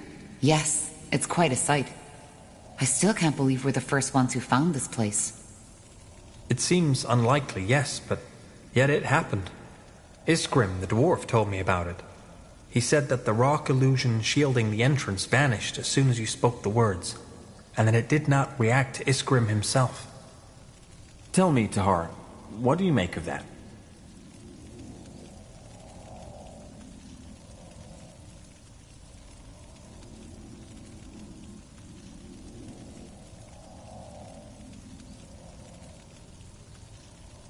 I don't know. It might have been a coincidence. That is true. I believe we stand on the verge of a change. Things have happened, Tahar. Things, the extent of which we have not even come close to comprehending. And they have set something in motion. How do you know this? Are you some kind of medium? A medium? No, quite the opposite. I'm an observer. As you have undoubtedly noticed, I lack the, let us call it, emotional intensity most people display in their daily lives. That can be a challenge, but it also allows me a unique perspective on the world. And to me, it is evident that the war your father started has done more than simply giving birth to the purity of light. It was the first pebble in what will soon become an avalanche. You're talking about the Bloodburn. Among other things, yes. But as I said, there is more to it. All this, your journey, your role in what Rondar Lacane believes to be a vision sent by Aenir. It is only the beginning. But let us continue this discussion when I can give you more than vague, semi-prophetic statements. All right. We'll talk later. Why? When? When something comes up. I'll go prepare for our next mission now. Understood. Yes? See. What is it?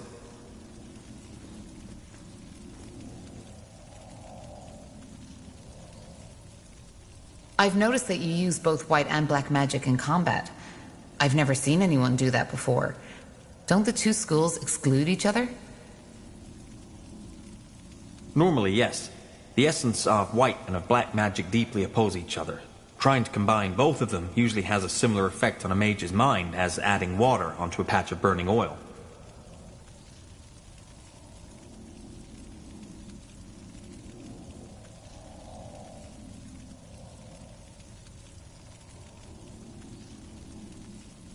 I, however, never had that problem.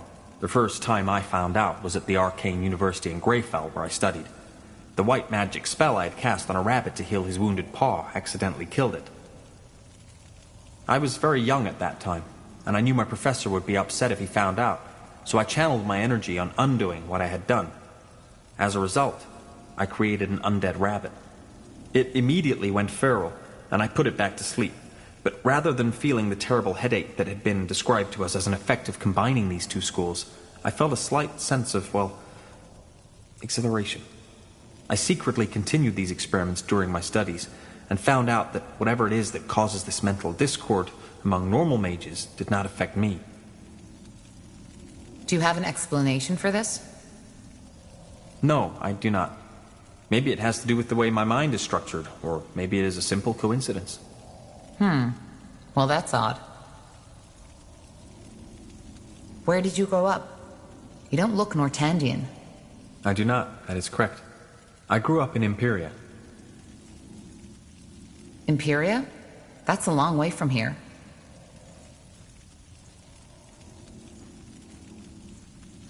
I know, but I hardly have any memories.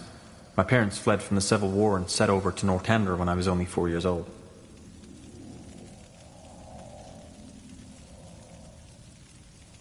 So you were refugees? Yes, much like many Nortandians are now. We lived in the Utran lands, and my parents are still there.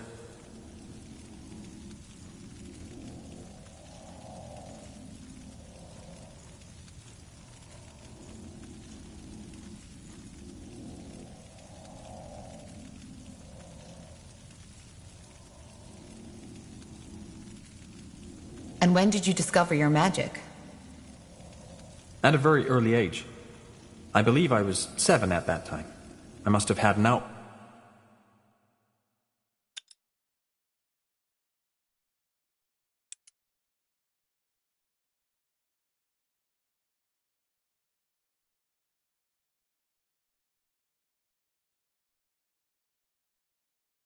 break, but all I know is that my mother's employer, who was a mage himself, immediately took me in. I went to Everlight when I was 10, and did not leave there ever since. Until now. What's it like to live in Nortander as an Empyrean? Well, it was my impression that Utron people are by nature a lot more skeptical towards outsiders than, for example, the citizens of Everlight. All in all, however, I cannot complain. Both my father and my mother found work quite quickly, and thanks to my occupation as first scholar of the Creators Guild, they now live a quite comfortable life.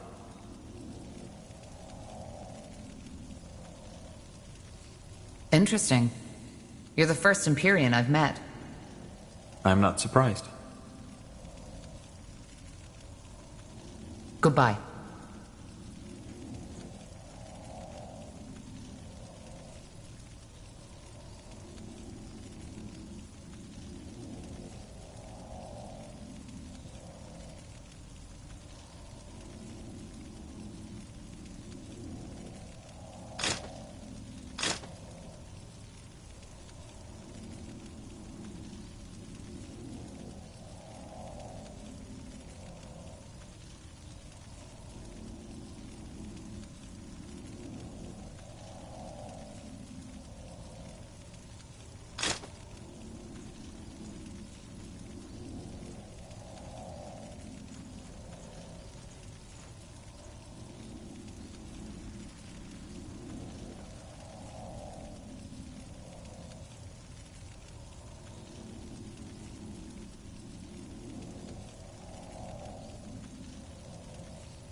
Let's see.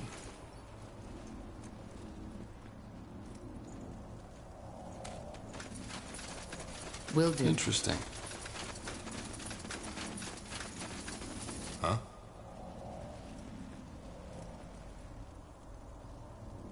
I want to buy some Music to my ears. What did you have in mind?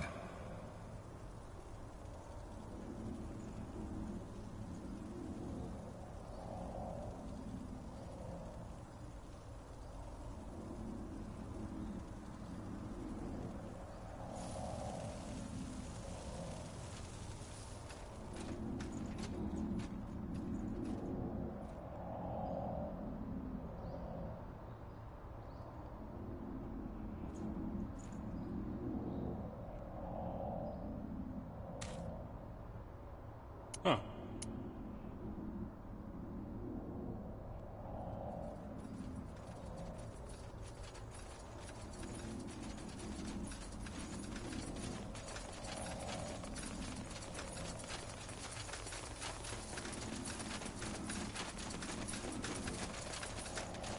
Maybe you could even help us out with your skills. Of course. Though there aren't many elves around. That will change. I will. Goodbye, Tahar. And thank you again for being there when... Ah, Corporal. I've found some new treasures. You might want to take a look at them. You know how to bargain, don't you? Huh. Interesting. What can I do for you today? Let me see what you have in... I had hoped as much. What do you need?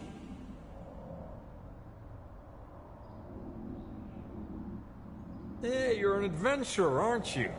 Come take a look. I'm sure I've got something that might spark your interest.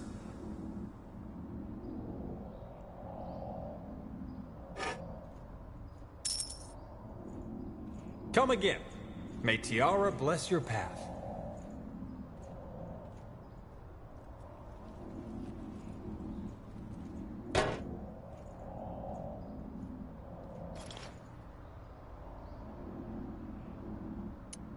What can I do for you today? Let me see what you have. I had hoped as much. What do you need?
Pleasure doing business with you.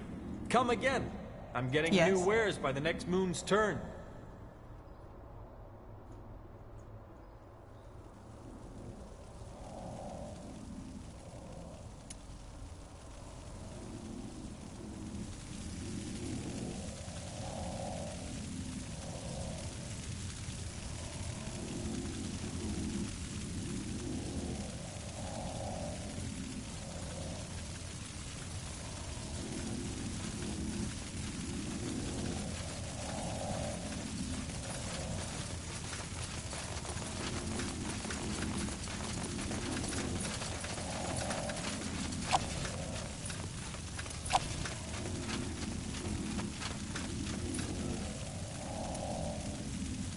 All right, let's cut to the chase. We need to discuss where and how we start our search. You are all familiar with the objective? I think so. We need to find the Forge Stones to reignite the Nexus, decipher the Song of the White with it, and put an end to the Bloodburn. That's about it. Iria thinks that someone removed the Nexus stones shortly before the city was abandoned, but they left their markers on that stone map.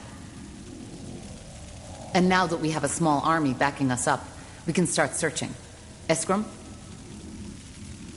Yeah, we suspect one of the stones to be in the desert of Aenir's Blade, probably in the possession of the Iron Falcons, whereas the other one is on an unknown island.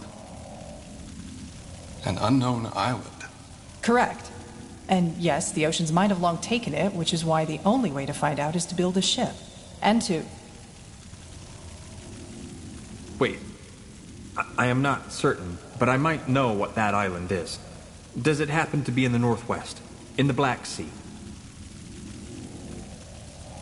I think so. Well, that's fascinating.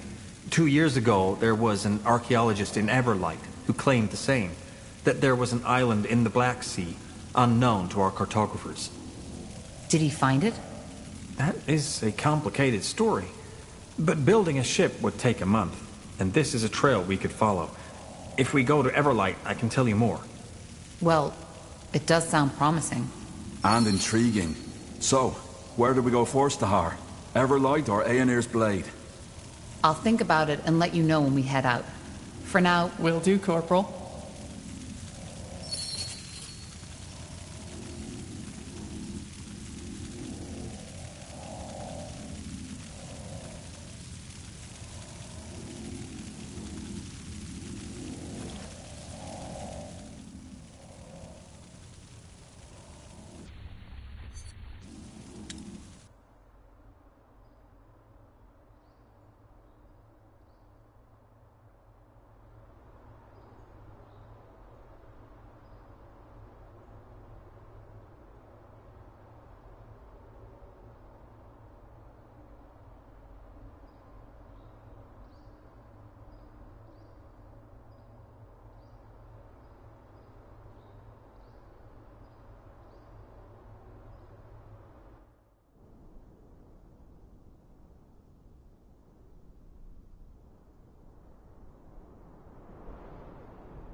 Everything has an end.